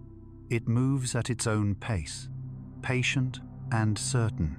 You realize that maybe we don't chase warp drives because we want speed, but because we want connection. We long to shorten the spaces between ourselves and everything else, to feel that nothing is truly out of reach. The ship hums softly as you check your instruments. The light from a distant pulsar blinks in perfect rhythm, steady as a metronome. Its beams sweep across space like the ticking of a cosmic clock. Time continues its slow, relentless march. You wonder if, somewhere in the future, our descendants will finally master it, not by defeating physics, but by learning to live with it. Perhaps they'll weave their cities across space-time, drifting between stars the way we drift between thoughts. For now, imagination is enough. You close your eyes and picture the impossible, a doorway carved into the fabric of reality, glowing faintly in the dark. Beyond it lies another sun, another sea, another home. You feel the pull, the curiosity, the ache of distance. The human spirit has always been restless, always stretching beyond its reach. Maybe warp drives and wormholes aren't just theories. Maybe they're prophecies, blueprints written not for machines, but for minds, to remind us that no matter how vast the night becomes, we will always dream of faster ways to find each other. You whisper to the stars, almost smiling, "Someday." And for a moment, the silence feels like it agrees. You've been traveling for what feels like forever, but the clocks disagree. Time, once simple and obedient, begins to twist when you move fast enough or drift far enough from gravity's pull. Einstein predicted it over a century ago, that time itself is elastic, stretching and contracting depending on speed and mass. To most people, it's just theory, but to you, out here in the dark, it's a reality you can feel in your bones. You glance at the chronometers. They tick with perfect precision, synchronized with the atomic clocks back on Earth before you left. Yet now, they're out of step. To those still on the planet, weeks have passed. For you, it's only days. The difference is tiny, measured in fractions of seconds, but it's there. You are no longer living on Earth's schedule. You are slipping into your own timeline, carving a small, separate rhythm through the universe. It starts to make sense why astronauts returning home feel disoriented. The stars have moved slightly. The planet has turned. The people they left behind are older by moments they can't reclaim. Time isn't a river flowing past, it's a landscape, and everyone moves through it at their own pace. You are a traveler not just in space, but in duration, gliding through dimensions that memory alone cannot hold. The thought both humbles and unsettles you. Back on Earth, time meant order. It meant morning and evening, work and rest, birth and death. It was a steady drumbeat, reassuring in its predictability. Out here, that rhythm falls apart. There are no sunrises, no seasons, no clocks that matter. The body drifts into timelessness. Sleep and wakefulness blur together. You exist in a perpetual twilight between minutes, between centuries. You stare through the window. The stars outside look eternal, but you know they are not. Some are already dead, their light still traveling toward you. The universe you see is a museum of the past, and you are walking its silent corridors. Every photon that reaches your eyes carries an age, a date, a story already over. You are surrounded not by presence, but by history still glowing. You remember something you once read, that if you could move near the speed of light, time aboard your ship would slow dramatically. To you, only a few years might pass. To those back home, millennia could unfold. The idea terrifies and fascinates you. Imagine leaving Earth and returning to find continents changed, languages forgotten, oceans gone. You'd step out of your ship into a world that remembers you only as myth. That's the strange weight of time. It's not heavy like a stone, but like awareness. The realization that while you drift, everything else moves forward. Somewhere, people are growing old, children are being born, the tides continue to rise and fall, the earth keeps turning, indifferent to the clocks you've left behind. Out here, the seconds are quieter, stretched thin by distance. You begin to understand that time doesn't belong to you, you belong to it. You check your instruments again. The navigation computer lists your velocity, tens of thousands of miles per hour, relative to the Sunday, but relative to the stars, you are nearly still. Motion, like time, is an illusion of perspective. If everything else moves, even standing still is a kind of journey.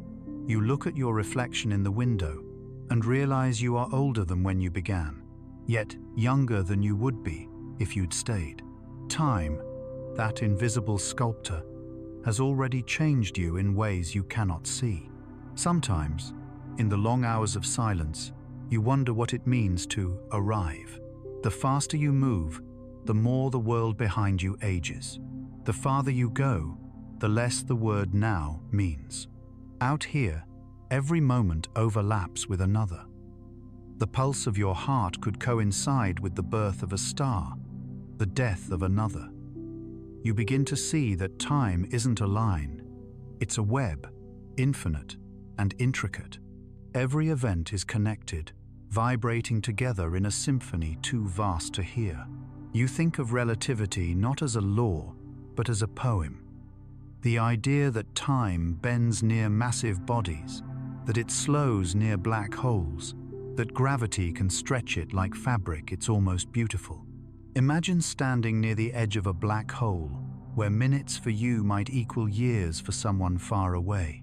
What you experience as brief could be an eternity to another. Perspective becomes everything. Even love, you think, is a form of relativity, two lives trying to synchronize their clocks in a universe that refuses to stay still. The ship's systems hum quietly, steady and patient. Your life signs blink in rhythm with the instruments, tiny green dots marking seconds you'll never get back. You start to see time as a companion rather than an enemy. It has followed you from the beginning, not rushing, not slowing, just observing. Perhaps, you think, time isn't against us. Perhaps it's simply waiting for us to understand it. You pull up the feed from the onboard telescope. It's focused on a distant galaxy, one whose light has been traveling toward you for 200 million years. To you, it's alive, glowing, spiraling gracefully.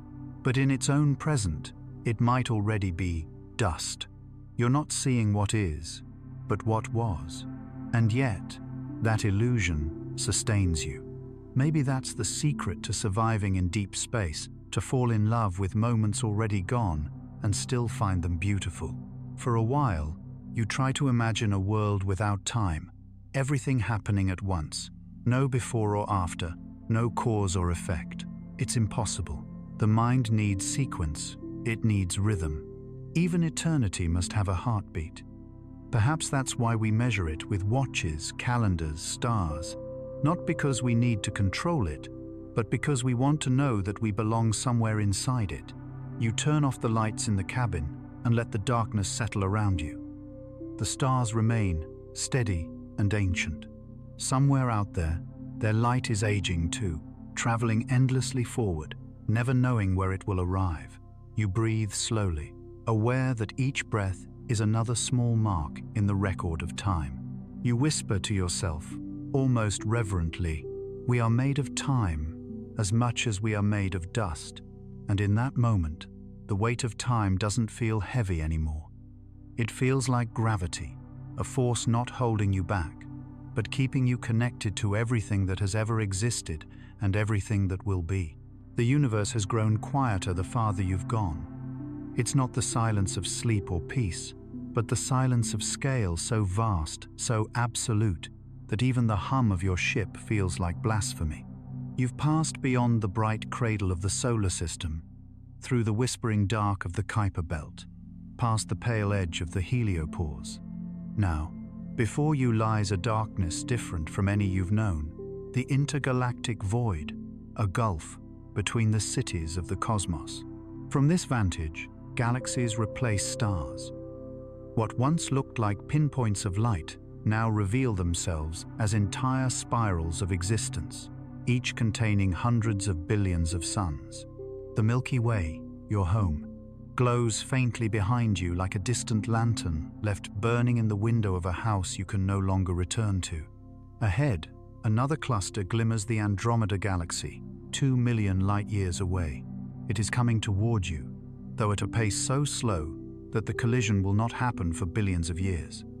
Even that inevitability feels quiet. You drift in the space between, where there are no planets, no dust, no warmth, only a few lonely atoms spread across distances too large for thought. Out here, isolation becomes tangible. The nearest grain of matter might be miles away.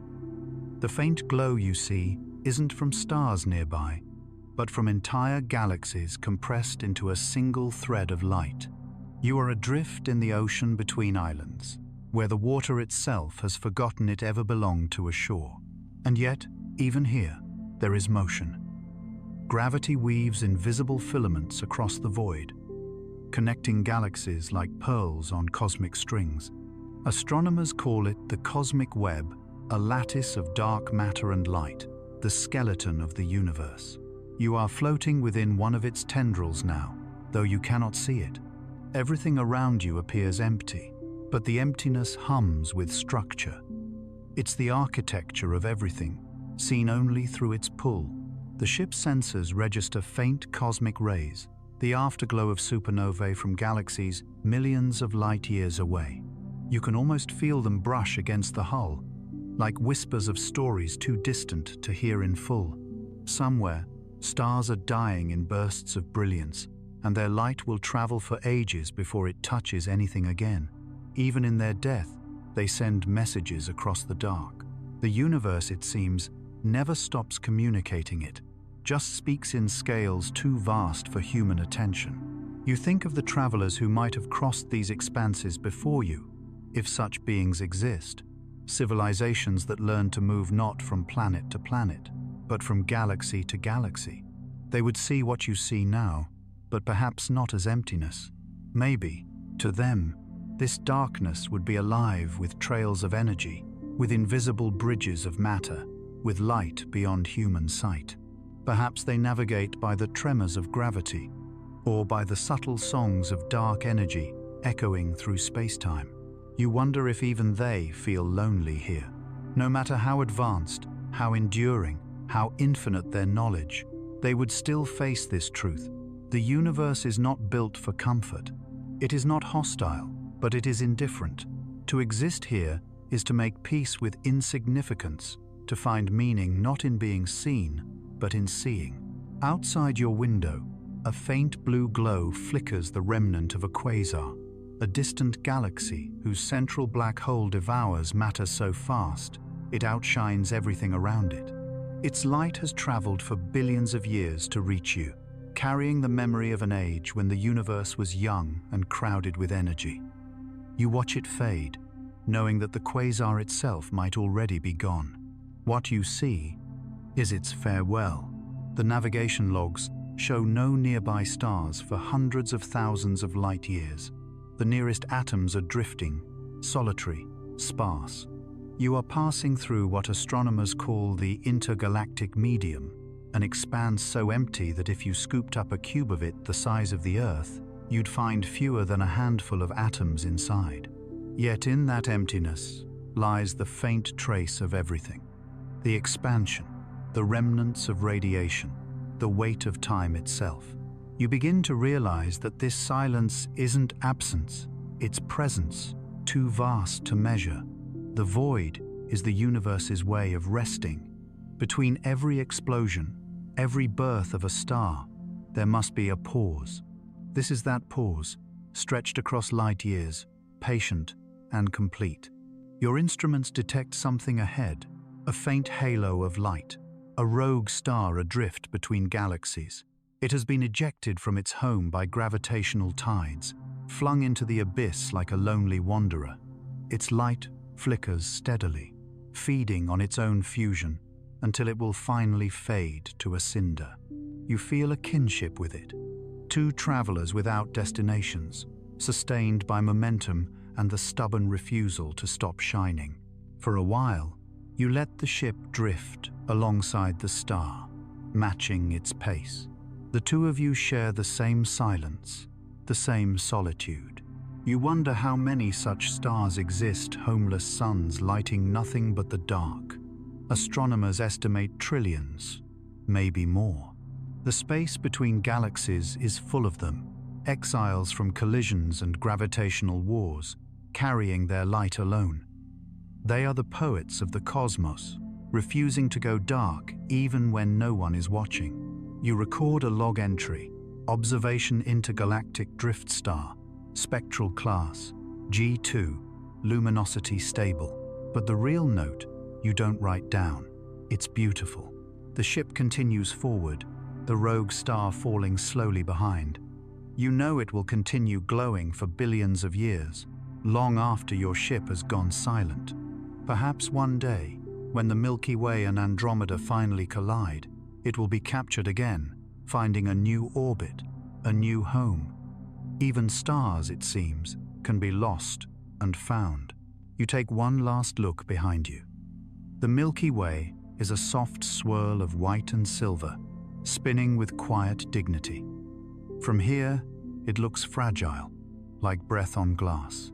Yet within it are trillions of stories, every civilization, every sunrise, every whisper of wind through trees. You are one of them, and though you've left it behind, its gravity will always pull you, even across eternity. You realize that in the space between galaxies, what matters isn't arrival but endurance. The simple act of existing when the night is too vast to measure. You whisper into the dark, not to be heard, but to remember that you can still speak. We are still here, and perhaps the rogue star, still burning behind you, flickers once in reply. Out here, where the Milky Way is just a whisper behind you, the question begins to form. What comes after us? What kind of beings will inherit this endless night, once humanity has moved beyond flesh and memory? You imagine the future sailors of our species, descendants of dreamers, caretakers of light, voyagers who will not return home because they will carry home within them. You close your eyes and picture them. Perhaps they won't look human anymore, not in the way we define it now. Maybe they will be taller, slender, with skin adapted to absorb radiation, eyes built to see wavelengths invisible to you. Maybe they will have no skin at all, minds encoded in machines, consciousness traveling as data through beams of light. The line between biology and technology will have blurred long ago. They will be us, and yet something greater, a continuation, not a replacement. You imagine their ships vast and elegant, driven not by fire but by light itself. Solar sails as wide as continents, engines powered by fusion or antimatter, shimmering cities suspended in vacuum. They will drift between stars, not as conquerors, but as gardeners, seeding worlds, tending atmospheres, spreading life wherever they go. They will not fear the silence. They will sing to it. Their sense of time will be different too. Generations will pass not in decades, but in centuries. They will measure lives by orbits, not years. To them, the slow turning of galaxies will be as familiar as sunrise once was to us. They will know patience, the way we once knew gravity, constant, invisible, shaping everything they do. You wonder if they'll still dream. Will they close their eyes and imagine oceans and rain? Will they remember laughter hunger, touch?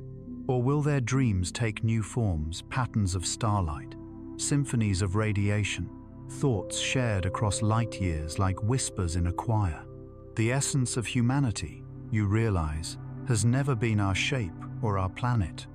It has always been the act of wondering. That, at least, will survive. Your ship hums softly, and you think of how small it is compared to what will come. This vessel is a spark, a first step, a message in a bottle cast into the sea of time. The real journey belongs to those who will follow, to the explorers who will look at maps of the universe and see not boundaries, but beginnings. Perhaps some of them will be born on ships, never knowing a world beneath their feet. They will live in rotating habitats where gravity is a design choice, not a law. Their skies will be artificial, their stars programmed to shift colors as they sleep. They will grow up knowing that everything they need travels with them: their food, their light, their air. To them, the concept of home will be an inheritance of memory, not geography. You think of the generation ships imagined in old stories, enormous vessels, carrying whole communities through the dark, their passengers born and dying before the journey ends. The future sailors will have transcended even that. They won't wait for arrival. They'll live in motion, finding meaning in the drift. Space will not be the path they travel. It will be the ocean they belong to. Some of them will settle on distant worlds. You picture their colonies under alien suns, domes gleaming on frozen moons, forests growing under artificial atmospheres, cities carved into asteroids. Perhaps, on one of those worlds, a child will look up at the night sky and ask their parent what star they came from. The answer will be simple and soft, a small blue one, far away, called Earth. The idea fills you with warmth, that even when our planet is gone, swallowed by the sun, or shattered by time, the story will continue. Our atoms, our art, our laughter will spread outward like pollen on the wind. Humanity will become a constellation, scattered yet connected, bound not by gravity, but by memory. You imagine them meeting other travelers, species, born under different suns, carrying their own myths, their own hopes. There will be fear at first, and wonder, and perhaps friendship. The universe is too vast for solitude to be permanent. Somewhere, someday, paths will cross. The silence will answer. The future sailors will know how to listen. They'll understand that exploration is not conquest but communion. They'll read the language of radiation, the syntax of gravity, the poetry of light. They will navigate not by maps, but by resonance, finding harmony in the frequencies of existence. For them, travel will be a kind of prayer. You smile at the thought that maybe, long after you, one of them will find this ship or its remnants floating in the void. They'll study it the way we once studied fossils, with reverence, curiosity, and tenderness. They'll see your logs, your messages, your heartbeat encoded in data, and they'll whisper a greeting across time. You were the first, they'll say. You showed us how to drift.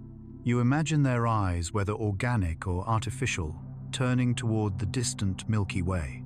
They'll trace its spiral arms and wonder what it must have felt like to live there, to be bound to a single world and still dare to dream of the stars. They'll call us the ancients, the seeders, the ones who looked up. And in that moment, you realize that immortality isn't about living forever. It's about being remembered by those who still carry your wonder. The stars outside the window shimmer faintly, like a field of embers. Somewhere within that light, the future is already forming thought by thought, dream by dream. You can almost feel it pressing softly against the edges of now, waiting to unfold. You whisper into the quiet cabin, "To whoever comes after us, sail gently, keep your light." The words vanish, but you know they'll linger encoded in the ship's logs, drifting among the signals of a billion suns. Someday, someone will hear them and understand. There will come a time far beyond any map, any clock, any trace of memory, when the universe itself begins to slip away from us. The stars that once filled the sky will drift apart, fading one by one until the night becomes truly dark. Expansion is not just motion, it's a slow vanishing act. The cosmos, it turns out, is running away from itself. You've read the equations. Astronomers call it cosmic acceleration. Galaxies aren't just moving, they're being carried outward by the stretching of space itself, like leaves drifting on a river that never stops widening. The force behind it has a name both poetic and ominous: dark energy. Invisible, unstoppable, it fills every inch of space, pushing everything else apart. The more the universe expands, the more dark energy there is. It's the quietest explosion imaginable, an infinite sigh that never ends. From your ship's window, the galaxies still look close together, clustered like cities seen from orbit. But in truth, the gaps between them are widening faster than light can cross. Beyond a certain distance, no signal, no photon, no word, no memory can ever bridge the gap again. Those galaxies are already lost to us, even as their light still reaches your eyes. You are seeing ghosts of neighbors you will never visit. You zoom the telescope toward a spiral galaxy at the edge of visibility.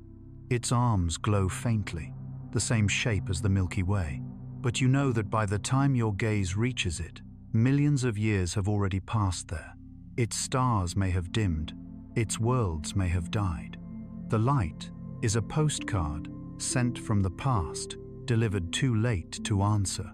You check the cosmic microwave background readings of faint radiation left over from the Big Bang.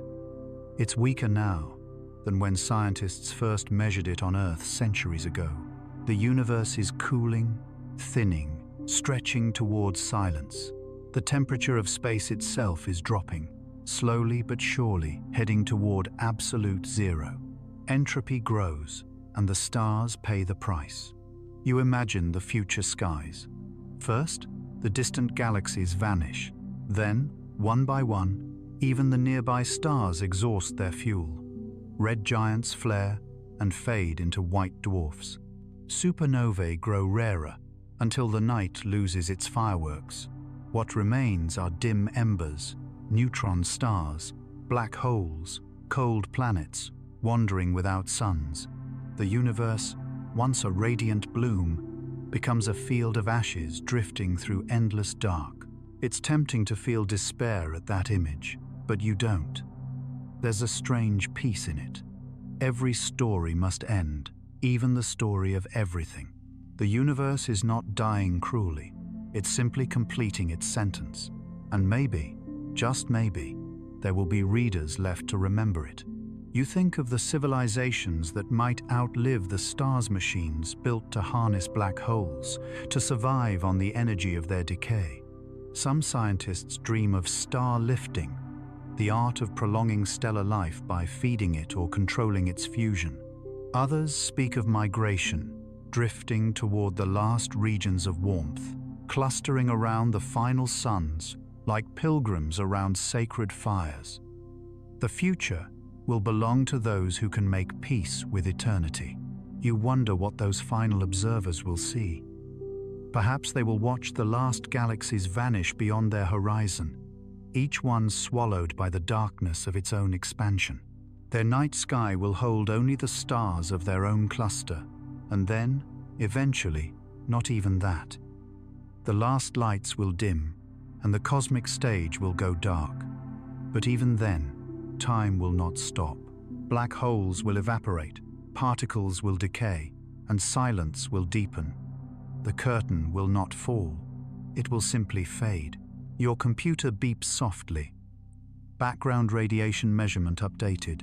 The numbers drift downward by a decimal. It's almost imperceptible, yet it feels monumental, a reminder that you're witnessing the universe's slow exhalation. Every degree lost is a heartbeat closer to stillness. You begin to understand that outrunning is not just about speed, it's about separation. The universe isn't racing from us, it's expanding within itself. Every atom carries that expansion. Every inch of emptiness stretches wider. The distance between you and everything else isn't growing around you, it's growing inside you. You close your eyes. If dark energy continues forever, even the atoms that form your body will someday drift apart, pulled by the same expansion that moves galaxies. There will be no barriers left, no edges, no centers, just cold uniformity. A silence so complete that even time itself might lose meaning. But then another thought arrives, quiet and rebellious. Maybe the universe isn't just expanding outward, maybe it's also expanding inward, within consciousness. As the stars fade, intelligence will persist, seeking, learning, imagining. Awareness, after all, doesn't need light to exist. Maybe thought itself will become the universe's last form of gravity, the final force, binding meaning to matter. You look again at the distant galaxies. They seem frozen in place, serene, unreachable. You wonder how many of them once held worlds like yours, oceans, mountains, cities filled with beings who looked up and dreamed of others. Perhaps they too built ships, sent messages, tried to defy distance. Maybe we are all echoes of the same desire, to not be alone before the lights go out. In the stillness, you whisper, "Even if we cannot catch you, we will keep chasing your light." You imagine the words riding outward on a wave of photons, spreading until they vanish into the noise of background radiation. It doesn't matter that no one will ever hear them. What matters is that you said them, that somewhere in the vastness, the act of reaching still exists. Because even when the universe outruns us, we keep moving too. We don't stop because the finish line disappears. We stop only when we forget why we began. You glance once more at the fading stars. They look smaller now, dimmer, but their light still carries warmth. It still finds you, against every mathematical odd. That, you think, is proof enough. The universe may one day outrun us, but for now, for this moment, we are still here thinking, watching, wondering, and that means the story isn't over yet. You've been drifting through the dark for what could be years or centuries. Time feels thin here, stretched like glass. The ship moves by inertia alone now, no longer pushed by sunlight, no longer guided by planets or gravity.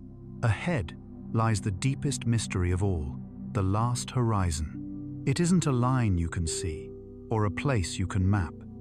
It's the threshold where understanding falters, where space folds back on itself and whispers, "This far and no farther." At first, you thought it might be a metaphor, but now, staring into the blackness, you begin to sense it. A region where light itself bends and slows, where the background stars warp into crescents before vanishing entirely.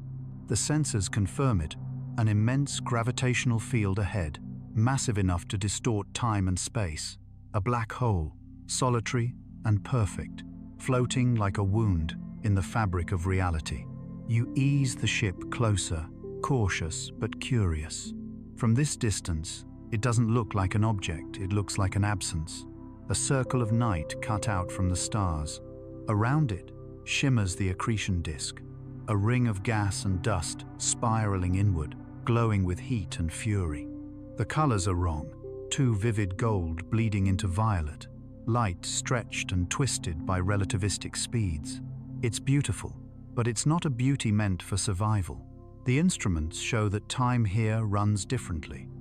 Near the event horizon, seconds slow into eternity. A photon trying to escape will never truly leave. It will only fade, stretched thinner and thinner, until it becomes one with the darkness. You realize that if you fell toward it, someone watching from far away would see you freeze at the edge, never crossing, suspended forever in twilight. But from your perspective, you'd continue falling, silently, endlessly, without ever reaching the bottom. You adjust the focus of the camera, capturing the last image of the stars before they distort into a whirlpool of light. It's mesmerizing, the universe spiraling into itself, the geometry of existence folding in ways no eye was meant to see. Space curves so sharply here that the stars appear doubled, their reflections circling the black hole like ghostly halos. You understand, suddenly, why ancient people imagined the cosmos as a mirror. Every frontier eventually reflects the one who seeks it. The navigation computer blinks a quiet warning. Approaching event horizon. The data grows unstable, the numbers flicker, the instruments begin to disagree with each other. Physics itself starts to tremble at the edges. You take a deep breath. You know what lies ahead is not death, not in any human sense, but transformation.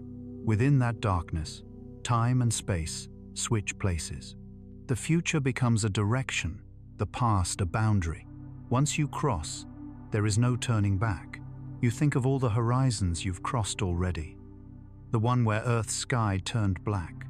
The one where the sun's warmth faded. The one where galaxies became dust. Each time, you thought you'd reach the end, and each time you discovered there was more. Maybe this is the final illusion, that there is such a thing as a final horizon. Perhaps beyond this, another universe waits, newborn and vast, as ours once was. You remember an old equation from school, E equals mc squared. Simple, elegant, unstoppable. Matter becomes energy, energy becomes space, and space becomes thought. Maybe black holes aren't tombs, but seeds, gateways, through which the universe plants itself anew.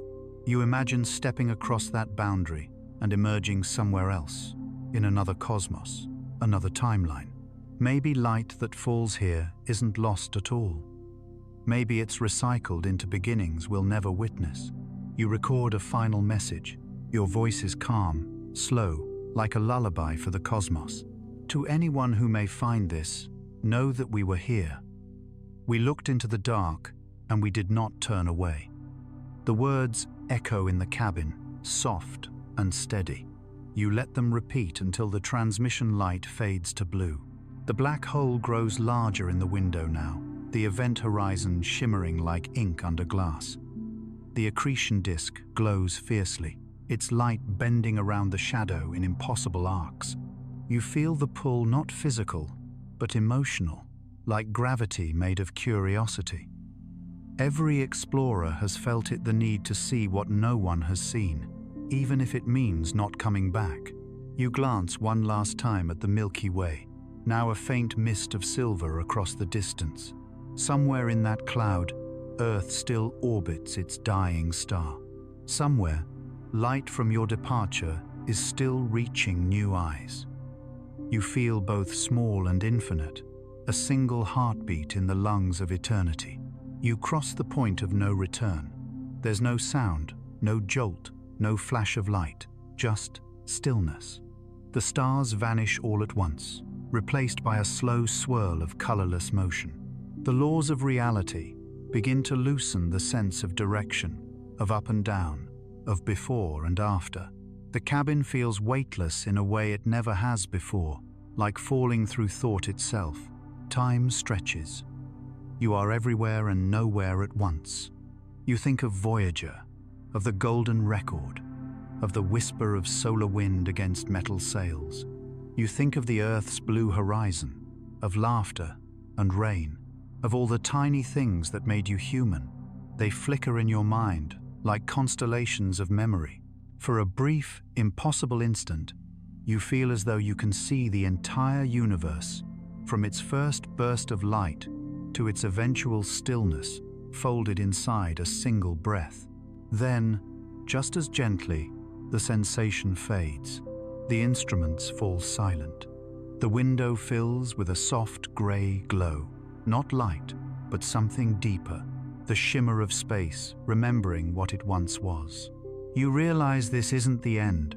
It's the universe turning the page. You whisper the last words that will ever leave your lips. On the other side of the horizon, we begin again. At first, there is nothing. No light, no direction, Not even motion, just a feeling of suspension, like floating inside the thought of a dream before it decides what it wants to become. You wait, unsure if waiting itself still means anything. Then, slowly, the darkness begins to breathe. Not with air, but with memory. Shapes form not of matter, but of remembrance. You realize that this place, whatever it is, isn't the end. It's reflection, a mirror made of everything you've seen. You expected oblivion, but what unfolds is peace. There is no up or down, no distance to cross, no horizon to chase. It feels like being inside a heartbeat, slow and infinite. For the first time in your long journey, you are neither leaving nor arriving. You are simply here, and here is enough. The ship's systems have gone quiet, but you can still feel the faint vibration of its core. Maybe it's still moving. Maybe motion has simply changed meaning. The instruments no longer display numbers, only patterns of light, flowing and pulsing like tides. The data has become art. Even the machines, it seems, have learned that not everything needs to be measured to exist. You think of Earth not as a planet, but as a feeling. The scent of rain, the warmth of sunlight through leaves, the sound of waves collapsing against sand. Those things were small, but they held universes. You realize now that home was never a place. It was awareness the moment you recognized beauty and called it yours. You reach out to the window, half expecting to see nothing, but instead, the glass glows faintly, filled with color. At first, you think it's just the memory of light, but then the colors move. Nebulas bloom like ink dropped into water. Stars spark to life one after another, each one breathing in silence. It's not your universe, not exactly. The constellations are wrong, the distance is unfamiliar, but it feels familiar in spirit. The same physics, the same grace. Perhaps this is what lies beyond horizons, not death, but renewal. The universe remembering itself, rearranging its equations into new forms. If black holes are the endings of one cosmos, maybe they are also the seeds of the next. You imagine the energy that once collapsed, now expanding again, birthing new stars, new planets, new questions. Creation and collapse, inhale and exhale, the same eternal rhythm. You realize that in a way, you've come full circle. The stars around you may not be the same, but their light feels like home. Maybe that's what the journey was always about. Not escape, but return. Every voyage outward is also a voyage inward. Every exploration a rediscovery of what was already within. You think of those who might follow. Future travelers, children of light who will drift farther still. They'll find their own horizons, their own endings that turn into beginnings. Maybe they'll find traces of you, your ship, your logs, the faint echo of your last words carried in radiation. Maybe they'll listen to the recordings you made of wind and laughter and rain, and understand that life once spoke gently here, that it learned to dream. Outside, the stars brighten. Some pulse softly, others glow steady and warm. It feels almost as though they're listening.